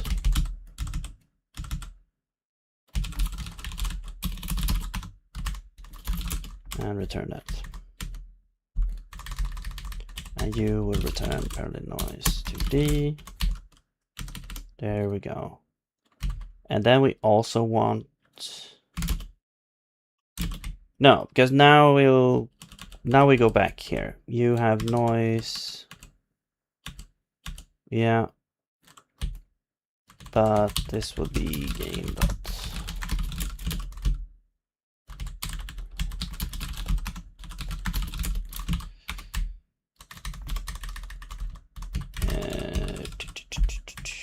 And this would be like game.noise init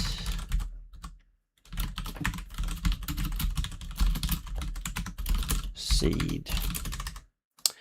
All right.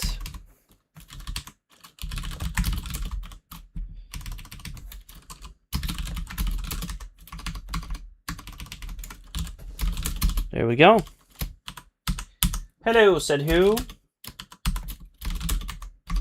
How are you, mein Freund? Sorry if I mispronounced that.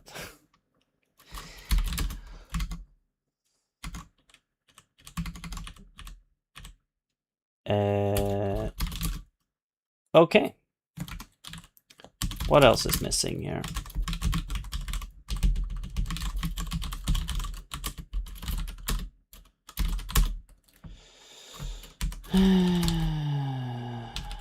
Oh. Right.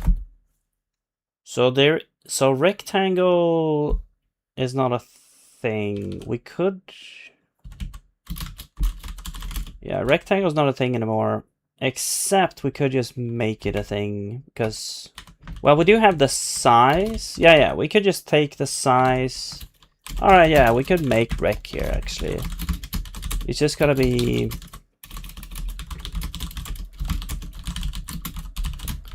position and size. So it's just gonna be self position and then size. Except we probably want, so it kind of depends on how we think about the rectangle. Do we think about the position as the center point or as the top left? Usually I think about it as top left when it comes to passing around rectangles. So and that's also how this itself actually thinks about this, because min is position, max is position plus size. So what I'm gonna do is I'm gonna have the size here and pass that in there, and then you're gonna be negative size over 2. Okay, that's rectangle. So now that exists. Cool. And current location. Oops.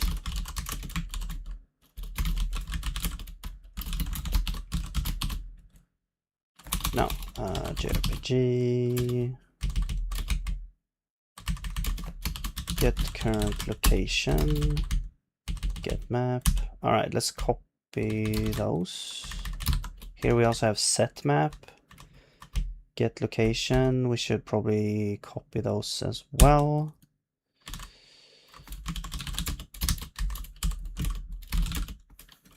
All right, map siege.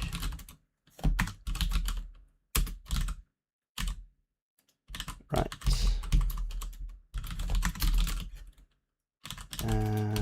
What else? Map. It's not a thing.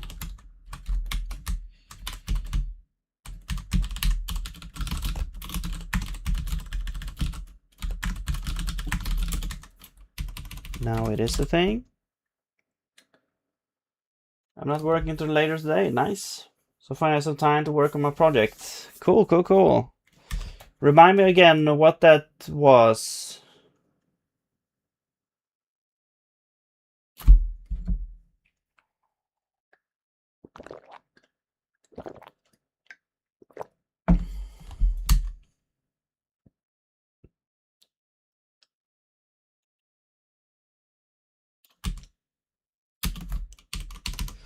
Enter battle. Okay, yeah. So we can remove this because that's not gonna happen. And I guess we'll remove that as well then.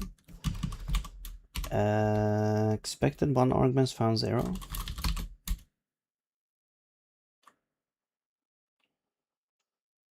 Right, we need the actual grid here. Do we have that? No. Physics. Grid.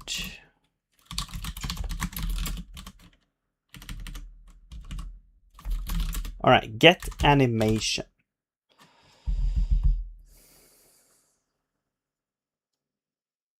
Yeah, I guess we could have animations. I mean, that might be kind of against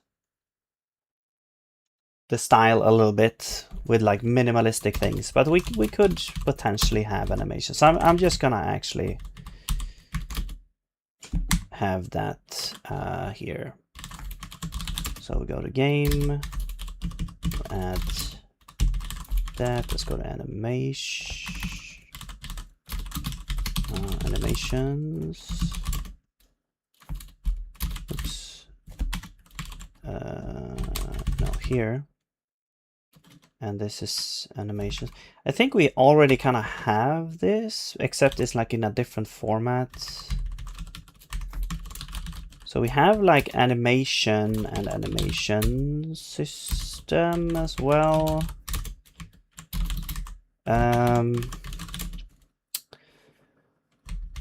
But this is like loading or, well, not really loading, but it's kind of having one place for animations. Yeah, I guess this kind of creates animations. Yeah.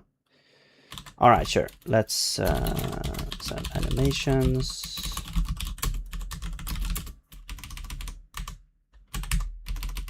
All right. And go now. Go back to game. And now that should all be fine.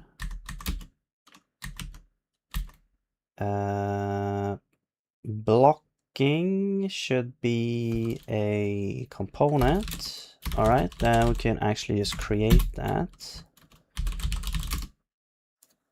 Okay. That should be kind of the same.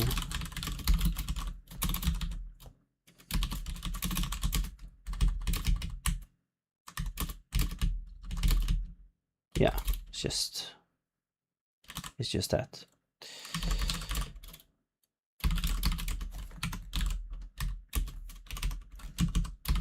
And here we have the same stuff going on. We need the grid. Get the target cell. Grid is physics default grid.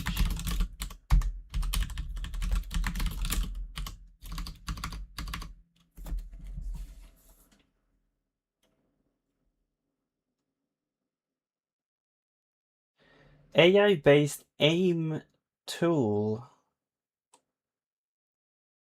Okay. Will not just sell this right now. It's just for my own fun, to be honest. One that much of times because I add a shit ton of features. What do you mean by aim tool?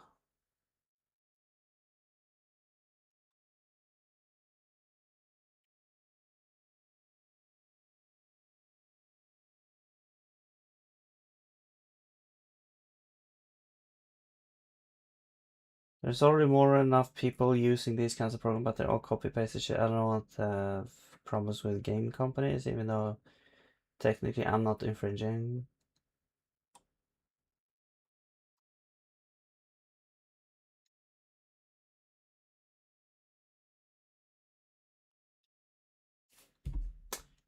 I mean, are you talking about like an auto aim, or what are you talking about?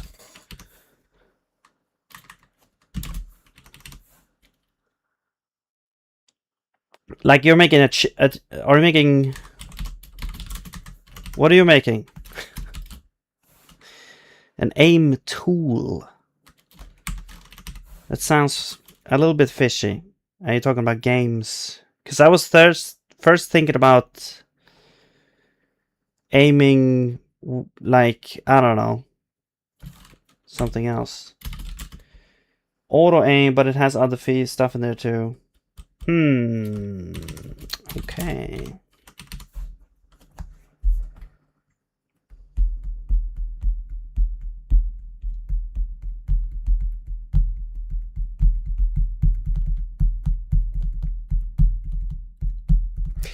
I mean, the thing is, it's kind of like saying, hey, I made, you know, I made a hack that you can use to like uh like in poker, for example, like using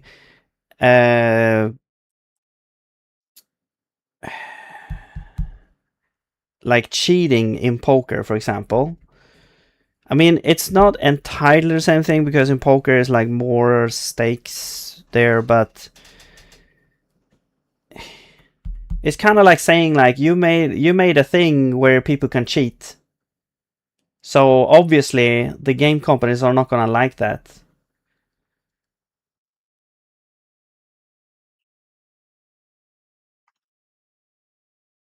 You have scripting language in there. I got mouse and keyboard emulation is kind of similar to AHK. I don't know what that is with how powerful it is. Obviously AHK doesn't really work for nowadays games. Okay. It's for offline use only.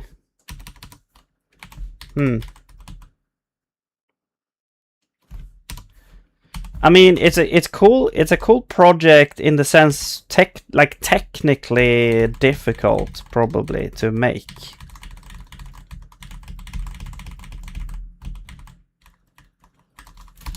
But I probably wouldn't put it out there to be like for sale. Cuz that might lead to issues legally, maybe. I don't know. I'm not a, legalese person, so. But I would not risk that stuff.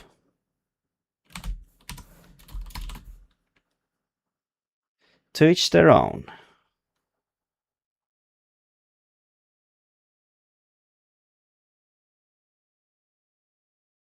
It works with your phone or a web page. I've got low latency streaming built in.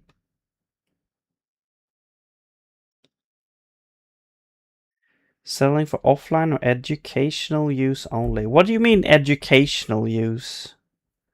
Like cheating for education?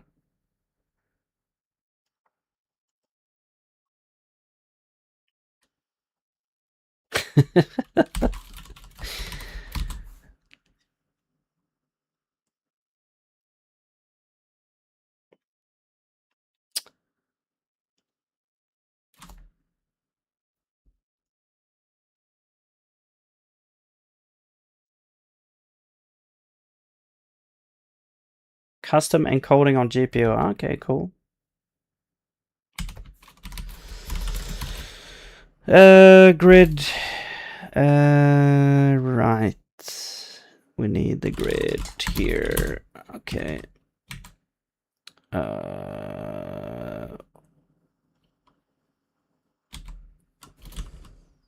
No, wait. We need the grid here.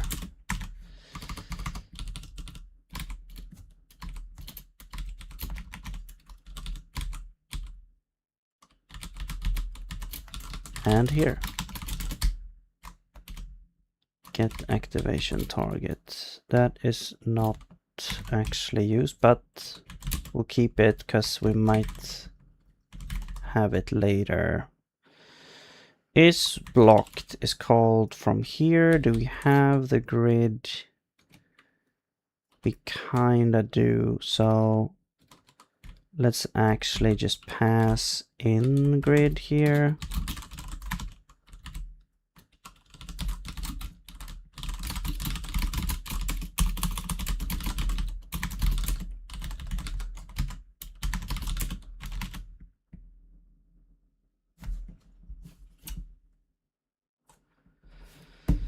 Between us, I do stipulate we don't condone using it in multiple games or ways that break terms of service, because yeah, I only care about the tech. Okay.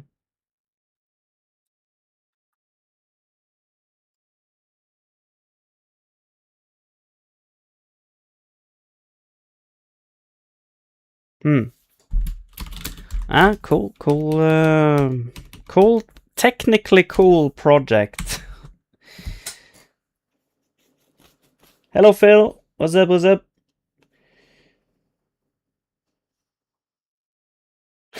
It's fun for a little bit online, but then you get tired. I mean, it's not fun though. That's the thing. I mean, okay.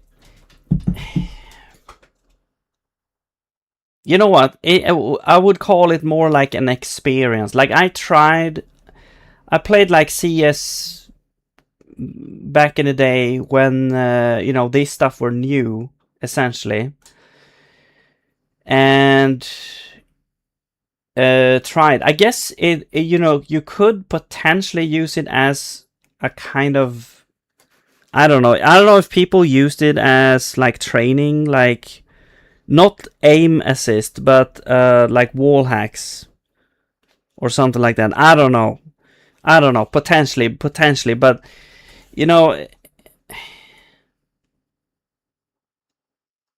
it's fun when you can go around $1 billion company. Okay, you're talking about that. I'm saying just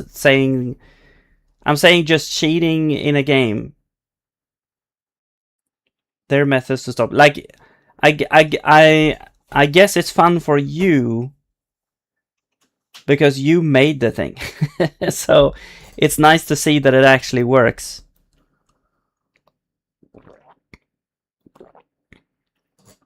I'm talking about the cheating in itself.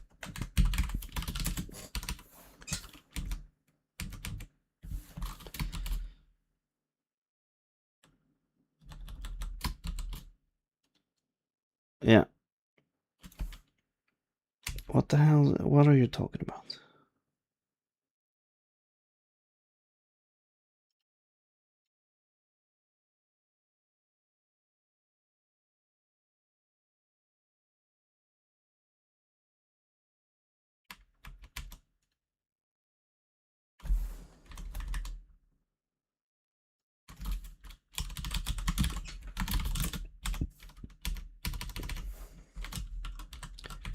Is blocked. Oh. It's a grid, not a cell.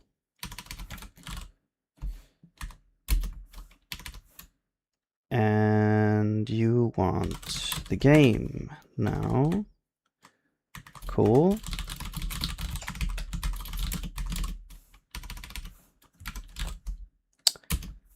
All right. Now we're in this file, game allocator. No, just game. Right, create entity. Okay, so now it's kind of like going back to this is okay. This is like the kind of the JRPG kind of demo here. Where are these called actually? Oh, it's like these ones. Okay. So we have like old world and town. Like I'm not even sure what we should have, but I guess we just have one location right now, which is the overworld. It's not even sure that that's what I want to have, but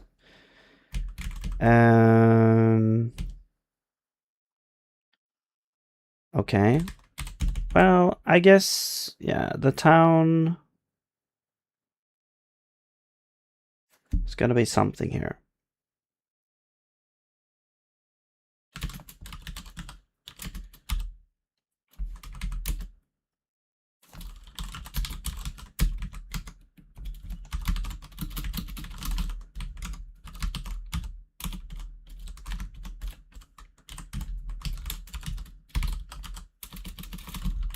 Pretty sure this was like is dynamic. False. And then we have renderable.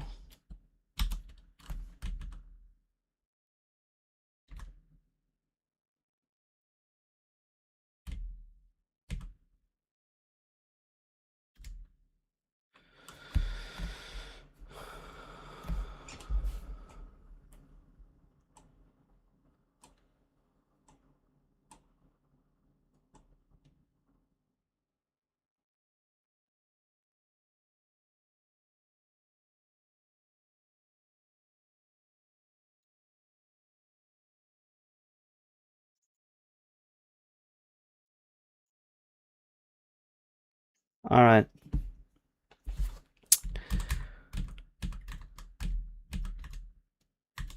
Yeah, I was just thinking like potentially if you start to sell it, I was just thinking that maybe that could be an issue. I don't know. Like just because of the nature of the thing. That's all I'm saying.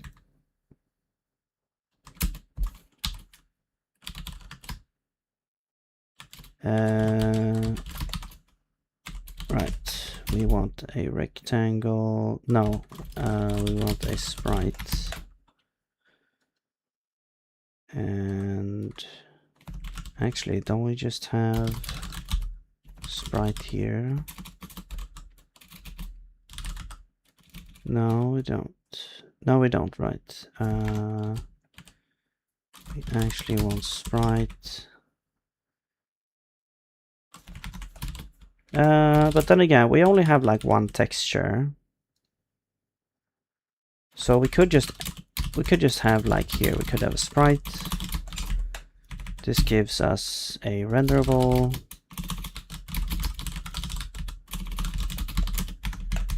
And the sprite is going to be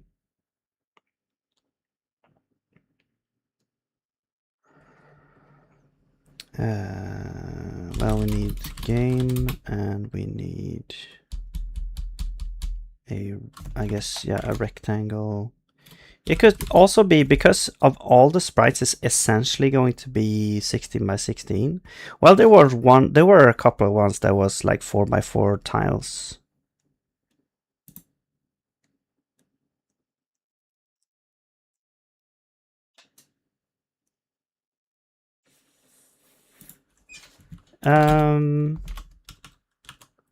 I guess we could have like sprite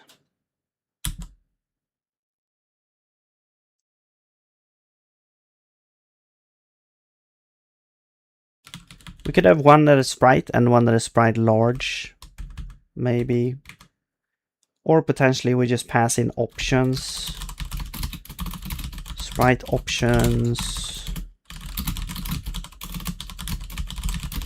And then we have like size is a vector2, which is 16 by 16.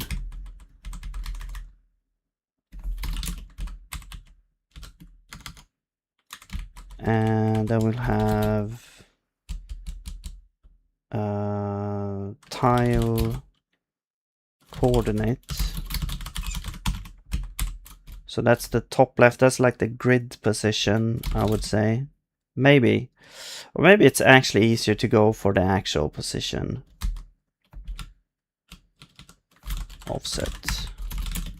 Because in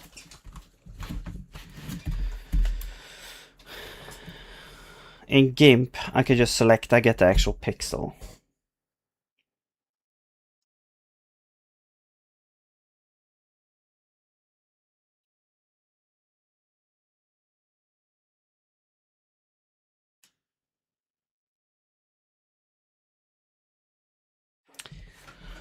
Yeah,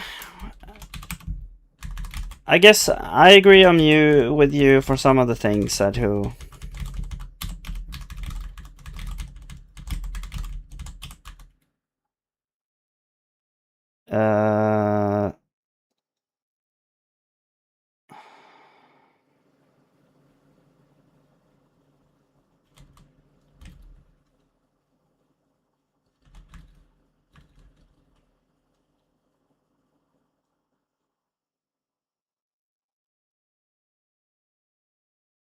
Hello, Blackwater Gator Studios. I assume the kind is Metrovania. No, actually not. Right now, so basically I'm working on a project that is going to be like well, kind of like I want to make a project that is going to be like a complete game. And so I'm making like a new project, and it's gonna be like a sort of like a dungeon crawler type game. I downloaded like an asset pack, and I'm just gonna try to make a game with it, and you know, make a complete game, but it's gonna be very low ambition. So it's gonna be, so I'm gonna be able to complete it in a reasonable amount of time. So I'm not trying to like add a whole bunch of features to it. I'm gonna try to find like a base gameplay, and then, you know, build on it until I'm satisfied, I guess. I don't know. I don't really have a grand plan, but I do also always want to start out with like a minimal kind of thing where you can kind of test out different mechanics.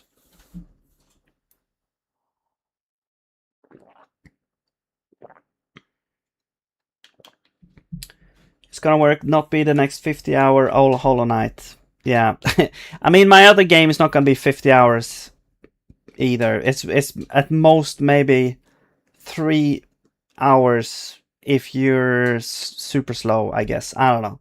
I don't really have a set time for that. But the Hollow Knight is like way off my like the time it takes to complete Hollow Knight is like way off my radar for what I can accomplish on my own in a reasonable amount of time. So so yeah. But this game's gonna be it's gonna be like a small game, you know. Hopefully fun, and yeah, we'll see where it lands. It's like a lot of stuff is like still up in the air. I've downloaded an asset pack, and I'm basically just gonna try to make something here that we can see. All right, so the sprite, this is gonna be, so first we have the texture is get texture, and we already have like the sprite sheet. If we don't have it, that should be unreachable. All right, and then we just return init sprite with the texture, and the rectangle is gonna be Well, let's do rectangle init offset size to RL. All right, because this is actually RL rectangle and not like our own rectangle still, which is kind of, and this should just be game texture, and this game rectangle, I guess. But now this is wrong. Oh, this was actually game rectangle. Okay. So I was actually doing it wrong. We don't have to do that. Cool.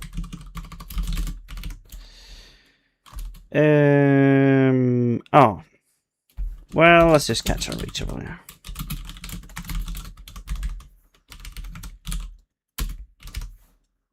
Switch key. Right, let's remove town.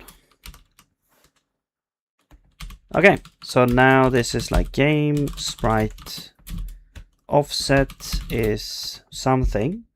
So now I can go and look up that.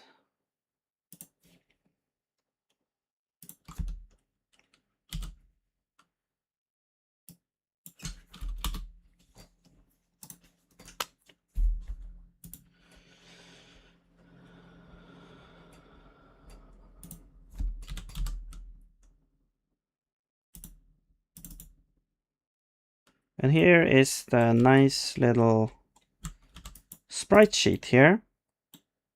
Cool. Now I'm not sure if we're gonna have like an overworld. It might depend. Well, there are kind of like overworld tiles here. Yeah. Like a small town thing. Okay. So let's just pick this one maybe. So this one is at... Also, maybe what I'm gonna do is actually select like all of the black background and make that transparent. I wonder if Raylib has a mask you can use as well, maybe.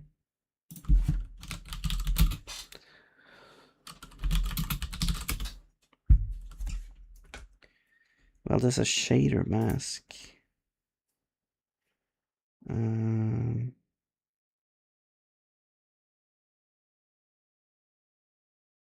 I mean, yeah, I guess that might work. Like you can clear black first, and then everything that is black we mask.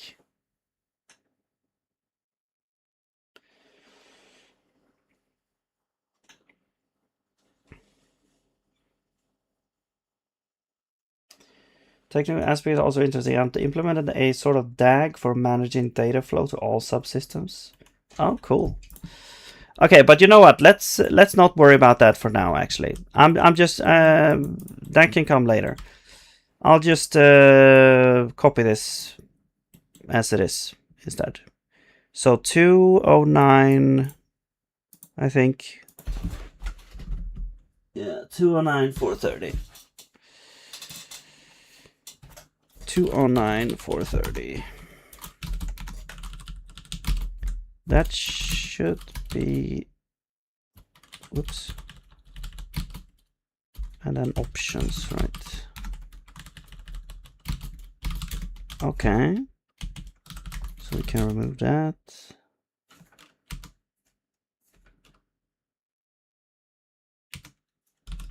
Wait.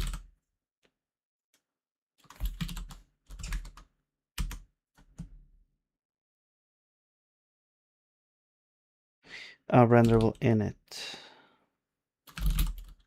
Component.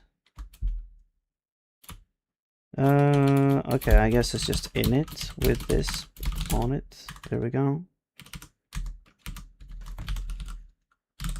Well, you know what? Let's just have sprite here, actually.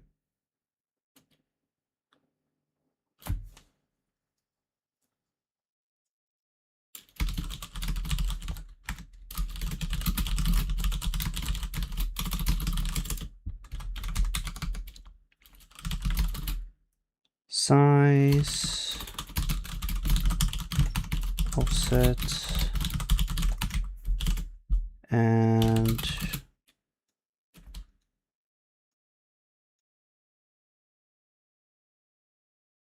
yeah. So here we could have like init, offset,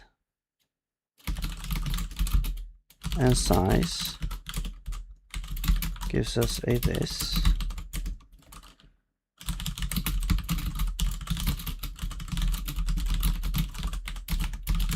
But we could also add a function normal,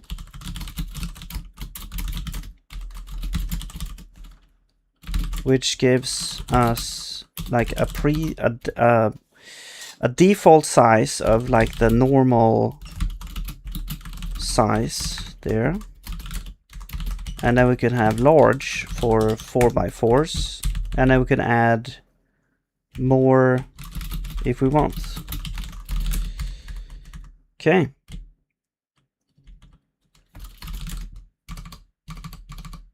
And then over at here, we'll do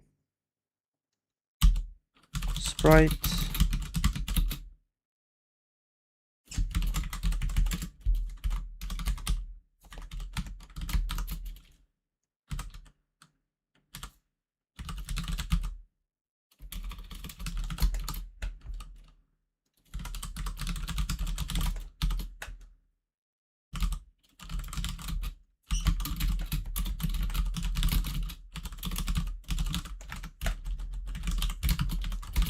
Okay.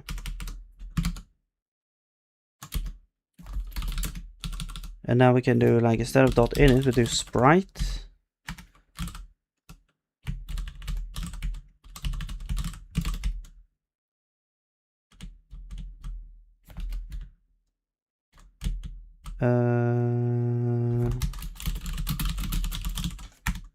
Wait, where's init? Oh, it's there. So we'll do sprite. Gives this. We want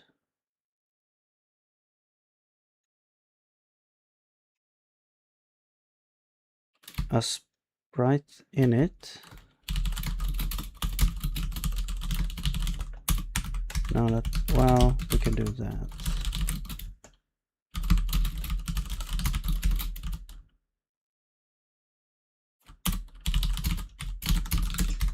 All right.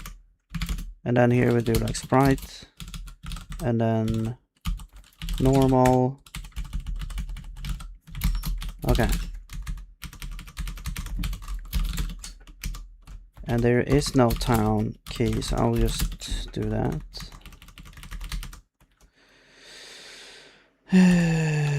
All right.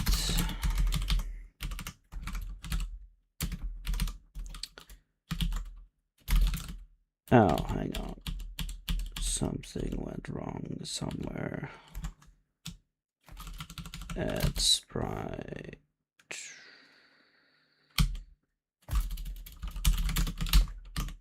All right, where's this happening? Game 250.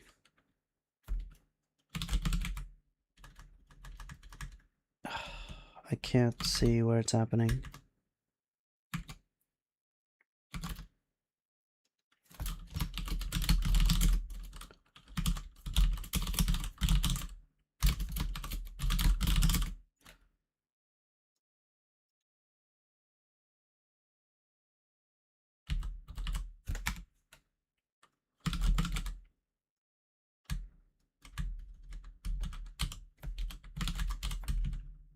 Oh, zero size component.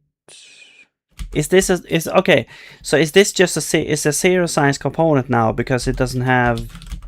Okay, let's just add town back then.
You know what?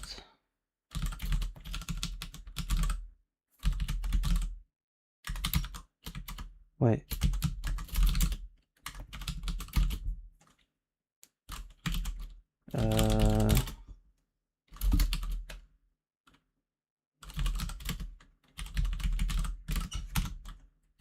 Let's do options. Let's do false here actually. So default is false, so we don't have to worry about that.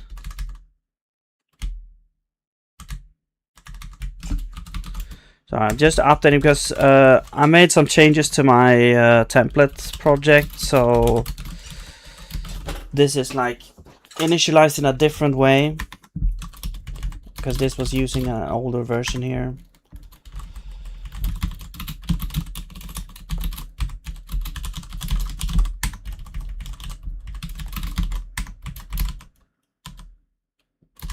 Oh, it's because of this. There we go.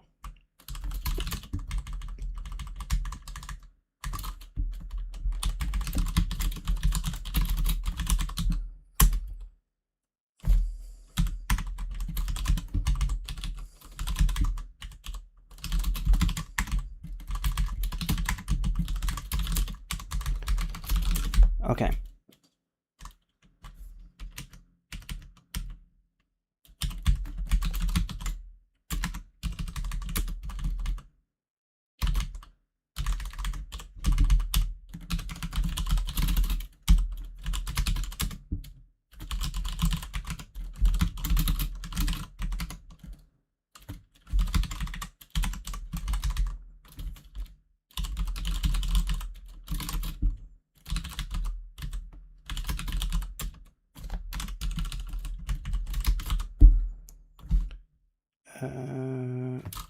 Yeah, it's gonna be get animation.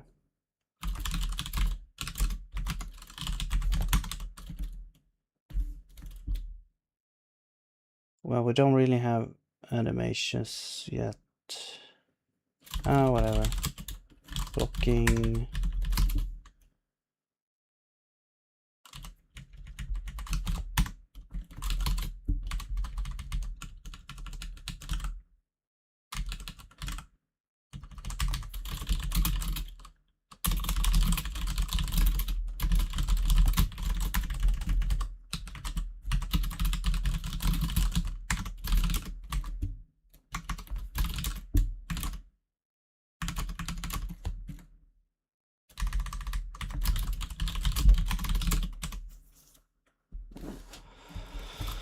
Remove on exit dialogue.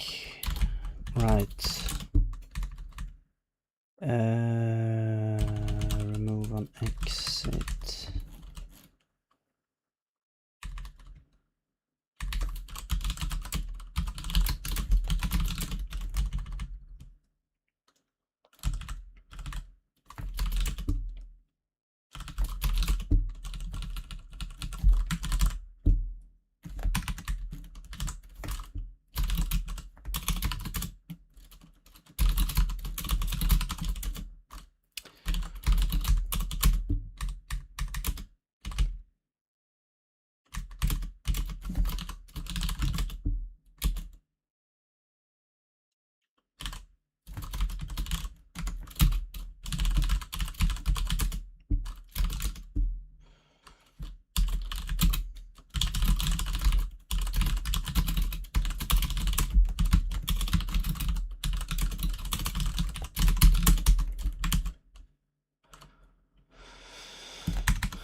Okay.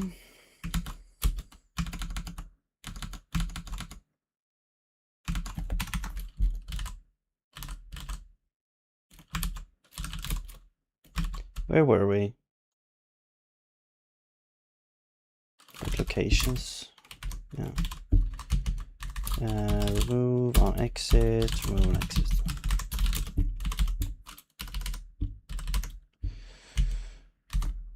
And you're not used. Cool. Player character. Could probably be good to have a player character component. Sure. Oops. Player character. Okay.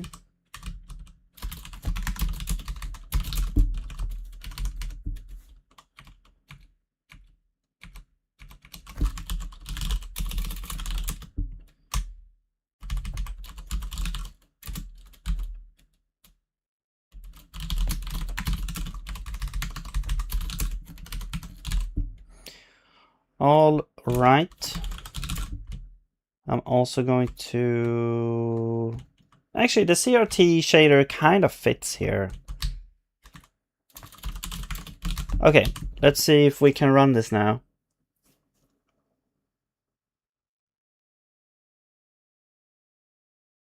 Oh, well, we sort of can. But it does crash for some reason. We have something that we don't have. Controllable, JRPG. 52. Animation on, I guess, the player. Right. Man,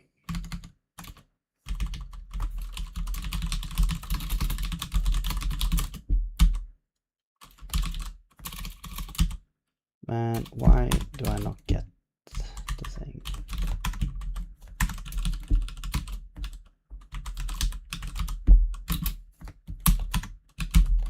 It's like it knows it's an animation key. Why is the auto completion not working here? Okay, it does work when as soon as I press something, but not from like the get-go. Okay, well anyway, let's do like, I guess, walking like idle down or something.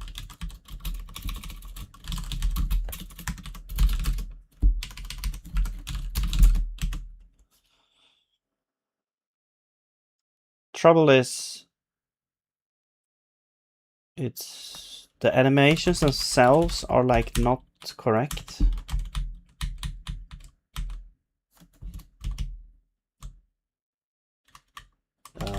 Demo 18. Get animation.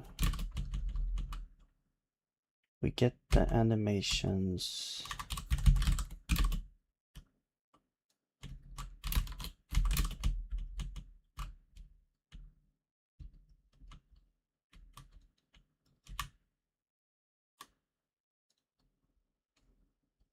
Tile sheet.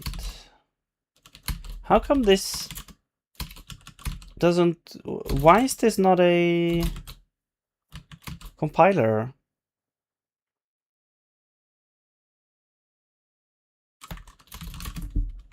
I'm confused.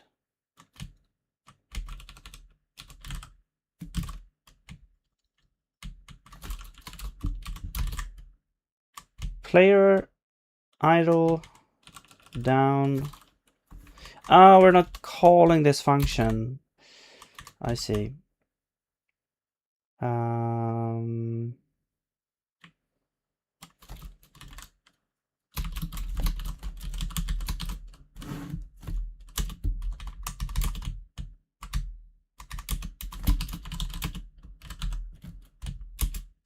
No.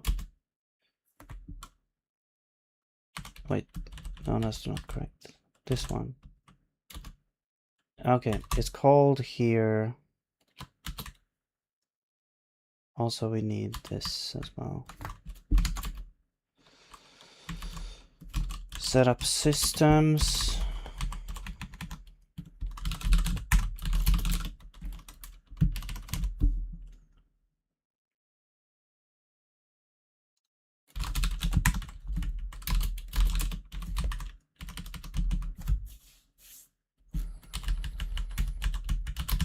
Right, that should be on there.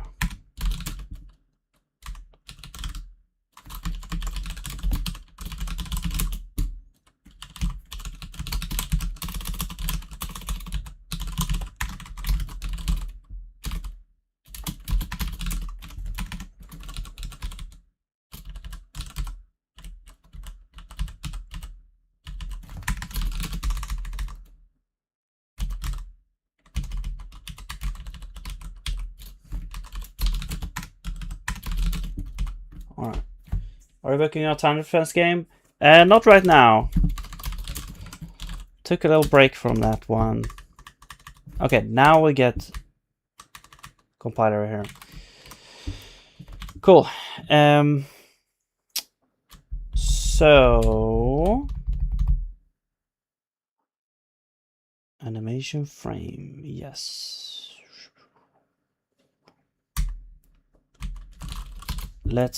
Well, we don't need to specify the sheet. We have an offset, which is going to be source.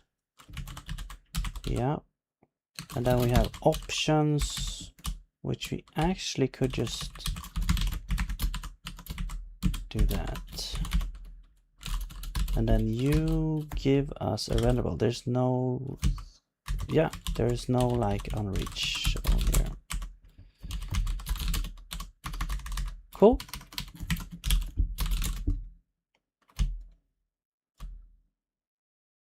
Okay. I mean, the player animation is gonna look super strange, but oh, also a couple of things here. We want to remove this thing. We are going to remove this. And what else?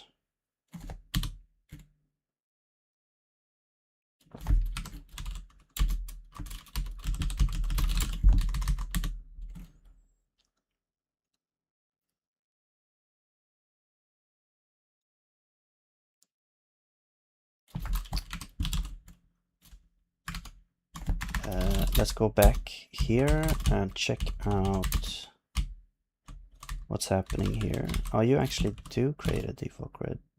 Everything is false though. Oh, because we need it, right? Yeah.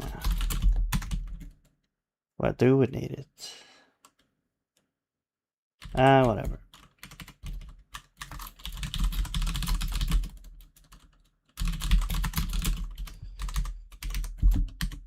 Because otherwise it won't exist. Not sure what we used it for though.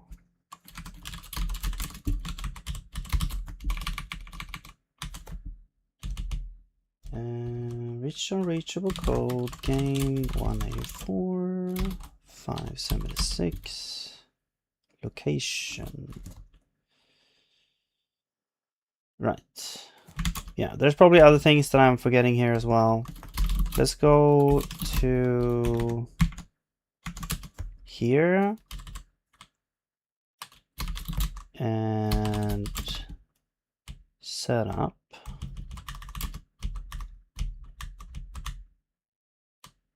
And there are the systems.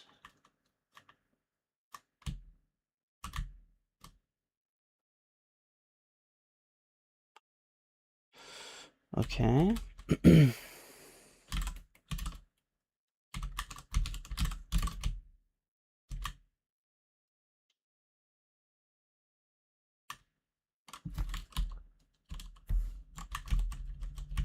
Was there anything in here that I missed? Don't think so.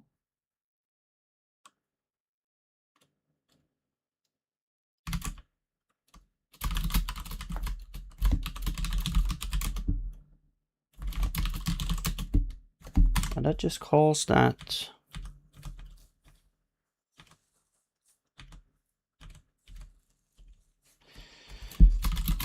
Let's go to location.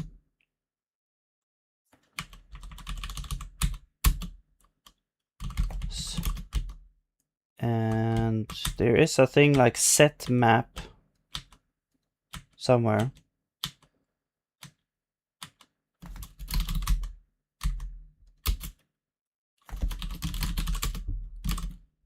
And is this call, where is this called from? Update intro. Oh, right. We have different, right, we have different like stuff happening. So yes, that is true.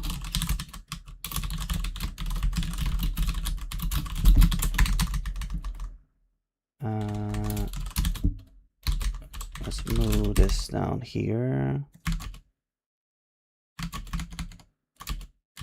So basically we have like a screen state. Yeah. Whatever this is, we're gonna do different things. We're gonna have an intro, gameplay, game over. We don't really have a battle, so I'm gonna remove that. But gameplay, game over, ending. Okay. Cool. And then there's also gameplay function, which just sets that to gameplay.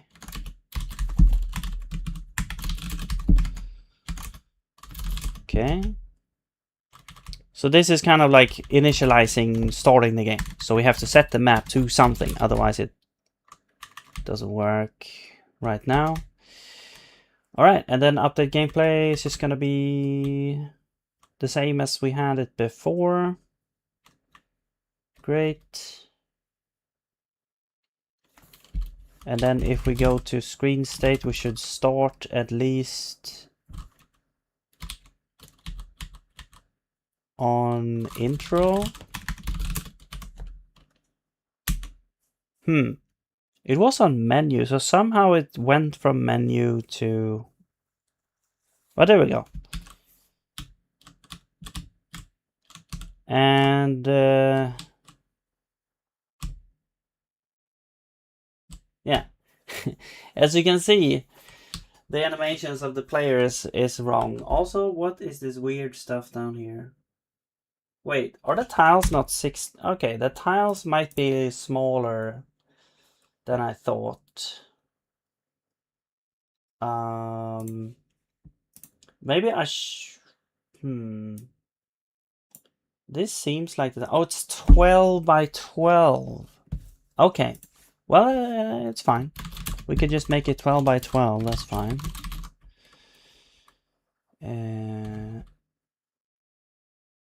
Yeah, let's...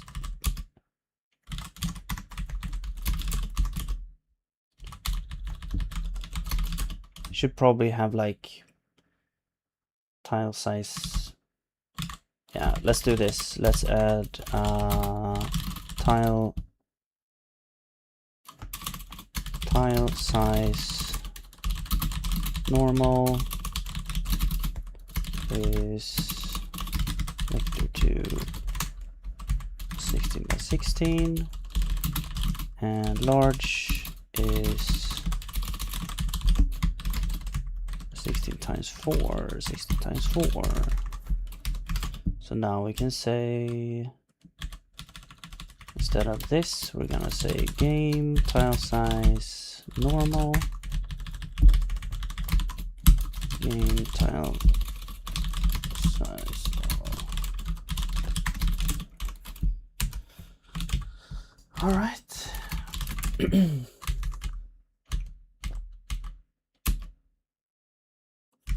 And here as well, game tile size normal, and game tile size. Ouch.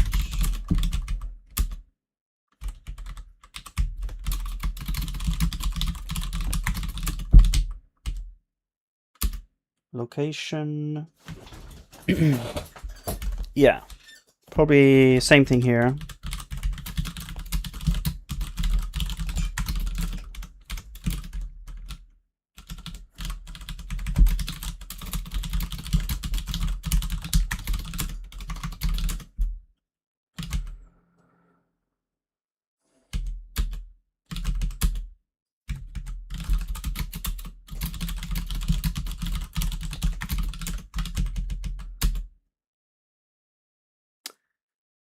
And that is not correct. Although 16, whatever.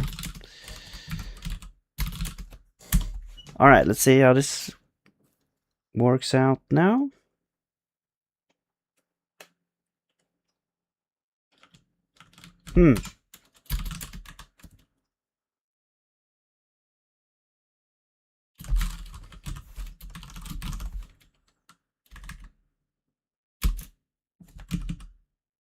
Oh, I still put it as 16. Okay, there we go.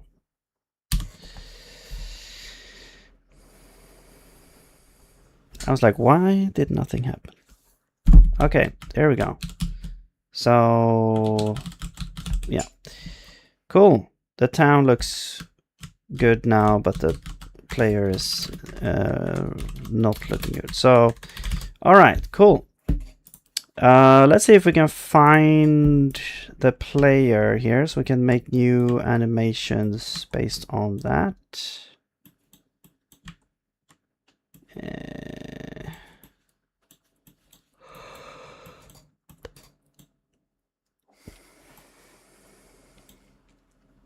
Is this the player, or, well, I mean, I guess we can have whatever player we want. Oh, there's even like a deck of cards here. Nice. And a font as well. Cool. 2 fonts. Holy crap. Nice. This looks more playery stuff here. It's even like, I mean, I feel like it's really have this medieval feel when it's this style, because that's what I'm used to. But then there's also these like space helmet stuff as well, like space stuff.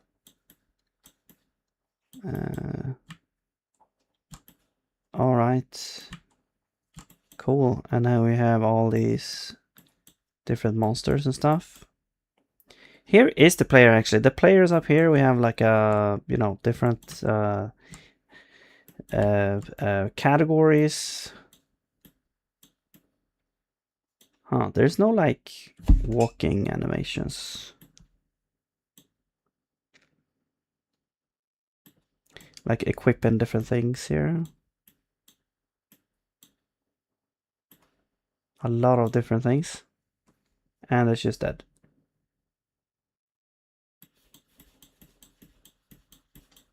And all the monsters are like facing left. These player characters facing right. Is this like a satellite here? And spaceships?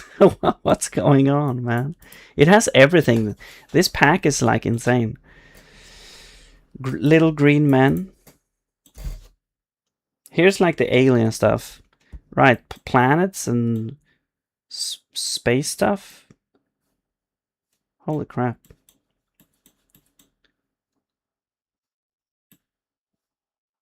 Cool. And cities and stuff like that. Okay, well, I mean, I don't know. Maybe this is all we do right now. We just take this one and roll with this one. 1353 1. So that would be animations. So then it's like, really, we won't really have a bunch of different animations. It's just going to be the player going in different ways with that one thing.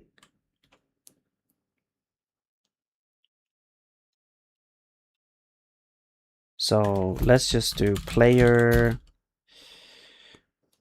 I'm just gonna say player. And the thing was 2353, I believe. No, 1353. All right. I'll remove everything else.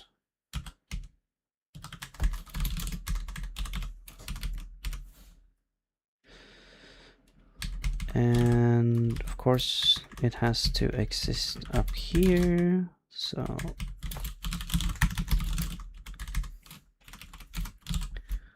all right, now we get a whole bunch of issues here because we're using animations that doesn't exist.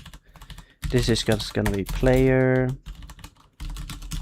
and it doesn't actually have to loop. I guess we'll loop it, whatever.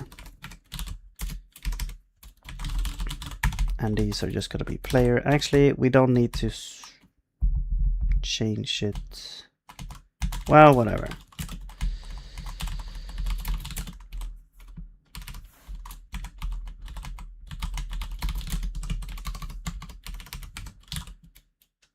And all right.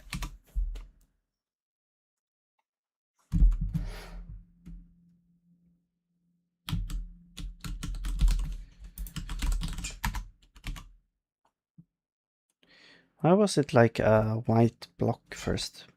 Okay, well, that's that. Now,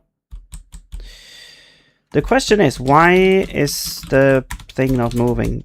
Well, first of all, I want to also show the map that is like generated. So when we draw,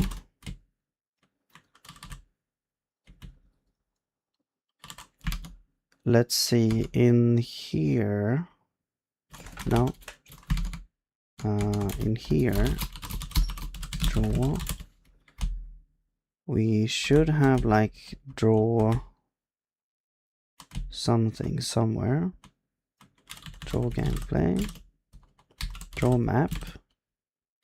All right, let's just copy that. So we have draw map. And we also had this fancy thing over here, so let's just copy that as well. And yeah, that was just that. Draw gameplay.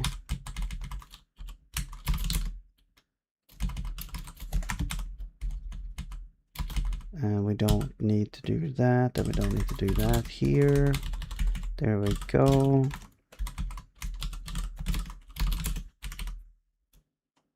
Battle does not exist. And the tile sheet is actually sprite sheet.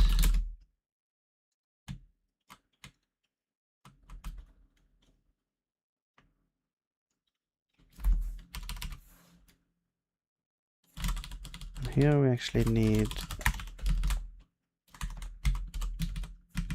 the grid, so that's gonna be game physics grid.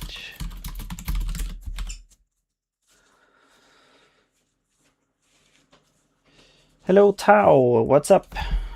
Hello, my stack is Elixir, Zig, TypeScript.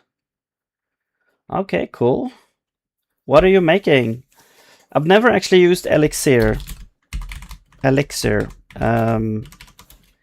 Is that's like some kind of build system or something, or what is that? Are you building like awesome stuff?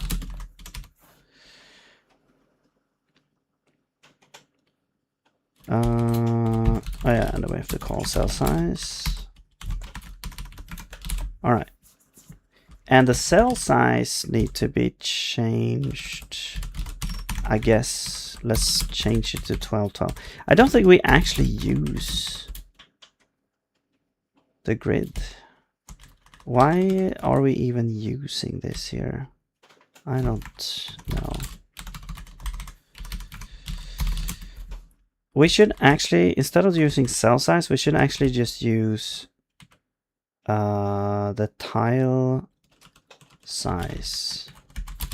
So like tile size normal. Yeah.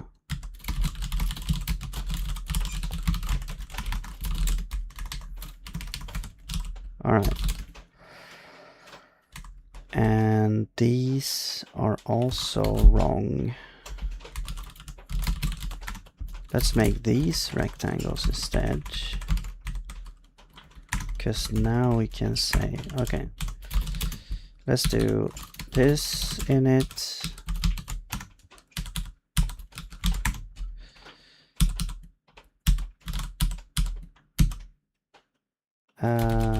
Tile size normal. There we go.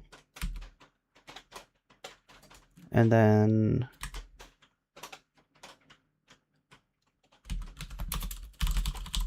position is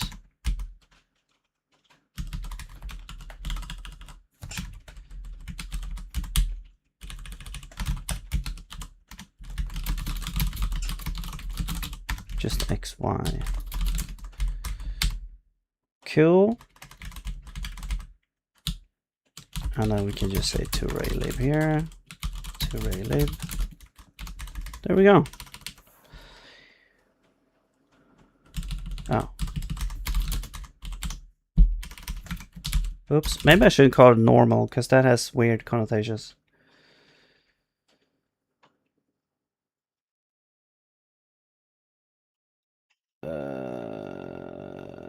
Live view pretty good, yeah. I've just started learning Zig and I don't know why I keep ending up with memory leaks and data races. Data races, really?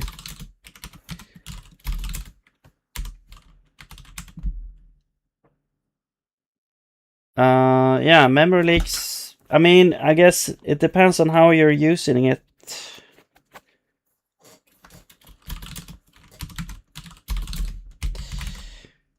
Okay, so now, well, let's find these things because they should be. So we have tall mountain, mountain, plains, and water. They should exist here somewhere. There's like an overworld style somewhere here. We have. Is this water here? I guess.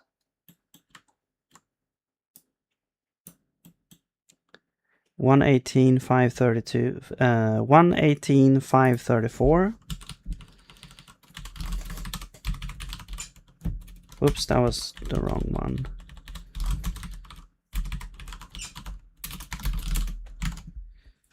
Okay. Do we have mountains is the question. Actually, was that water or what is this? I don't know. Here's like the villages and stuff. Here we go. Here's like tall mountains, I guess. Because it's white, snowy. 222,443.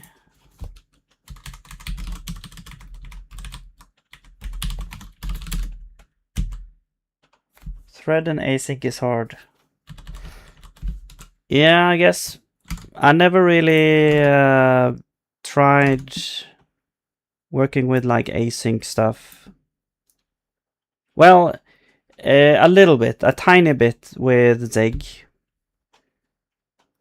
196,443. But I usually try to keep that to a minimum, like if it's not needed. I know, you know, in Node or, you know, in the browser, you kind of get like async stuff for free. And it's very easy to work with. And to reason about, I would say. Planes.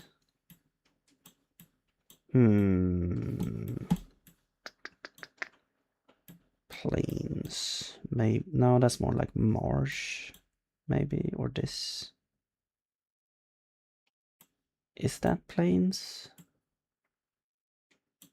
Ice. This could be plains, or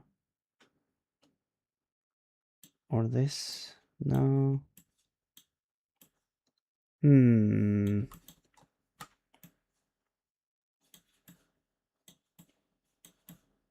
feel like that was like all the overworld stuff. Oh, we got this type as well.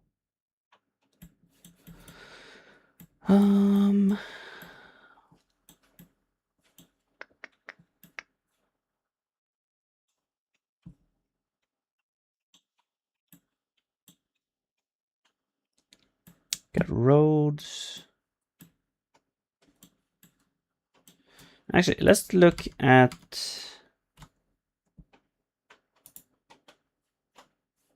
the example here.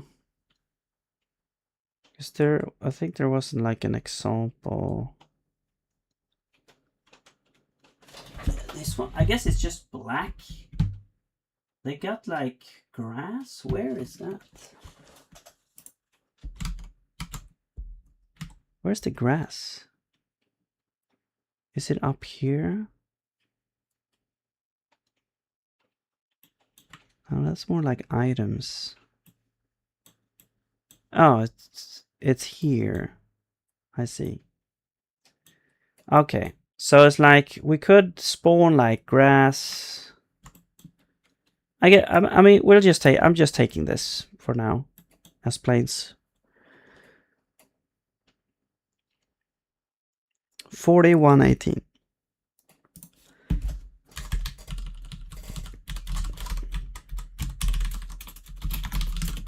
All right, let's see if this looks better.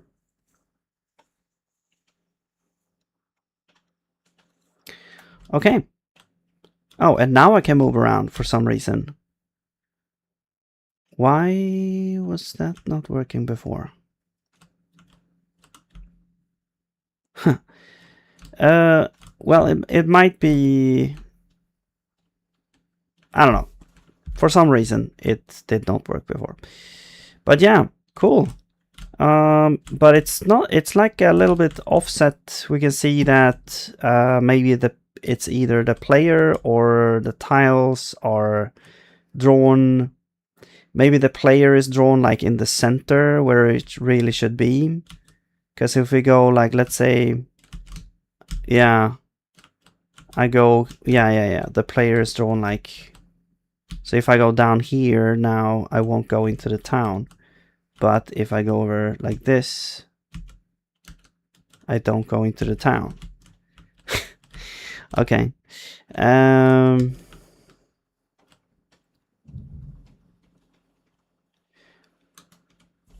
Yeah, I think there was some logic missing there to actually go into the town. But yeah, so the map here is like using a Perlin noise. I'm thinking of like how to actually improve this map as well. Also, we could add things like hills and stuff as well. Like if the height is like more than something, we could do like hills.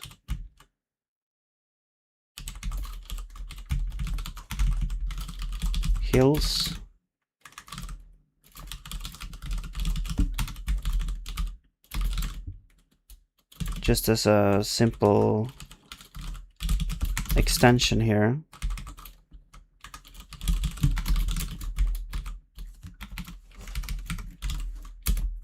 And then we have hills here. And then we had a nice hill tile somewhere, like these ones. These or these, maybe these. Are they too symmetric? These are, well, whatever. Let's pick these ones. 183, 443. I could also do so that it picks like a random one. 183, 443. 183, 443. So now we should get hills as well.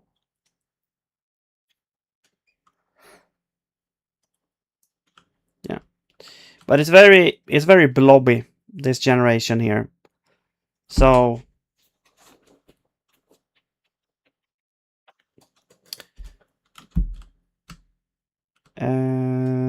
okay, let's fix the player draw there. I think this is because in our renderables we draw the sprite with an offset, or we don't draw the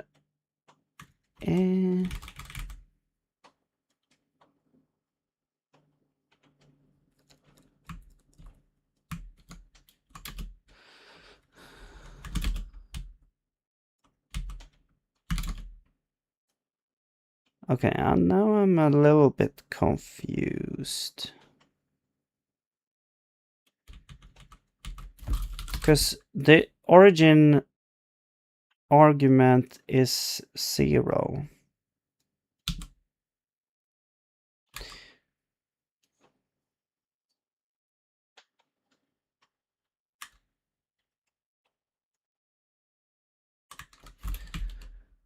Is it... Oh, wait. Did I forget to do this? No, I'm setting position minus... Yeah.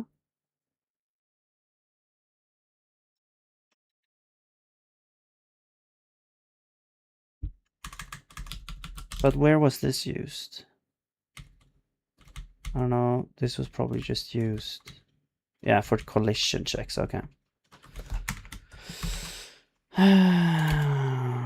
Why is it drawn like that?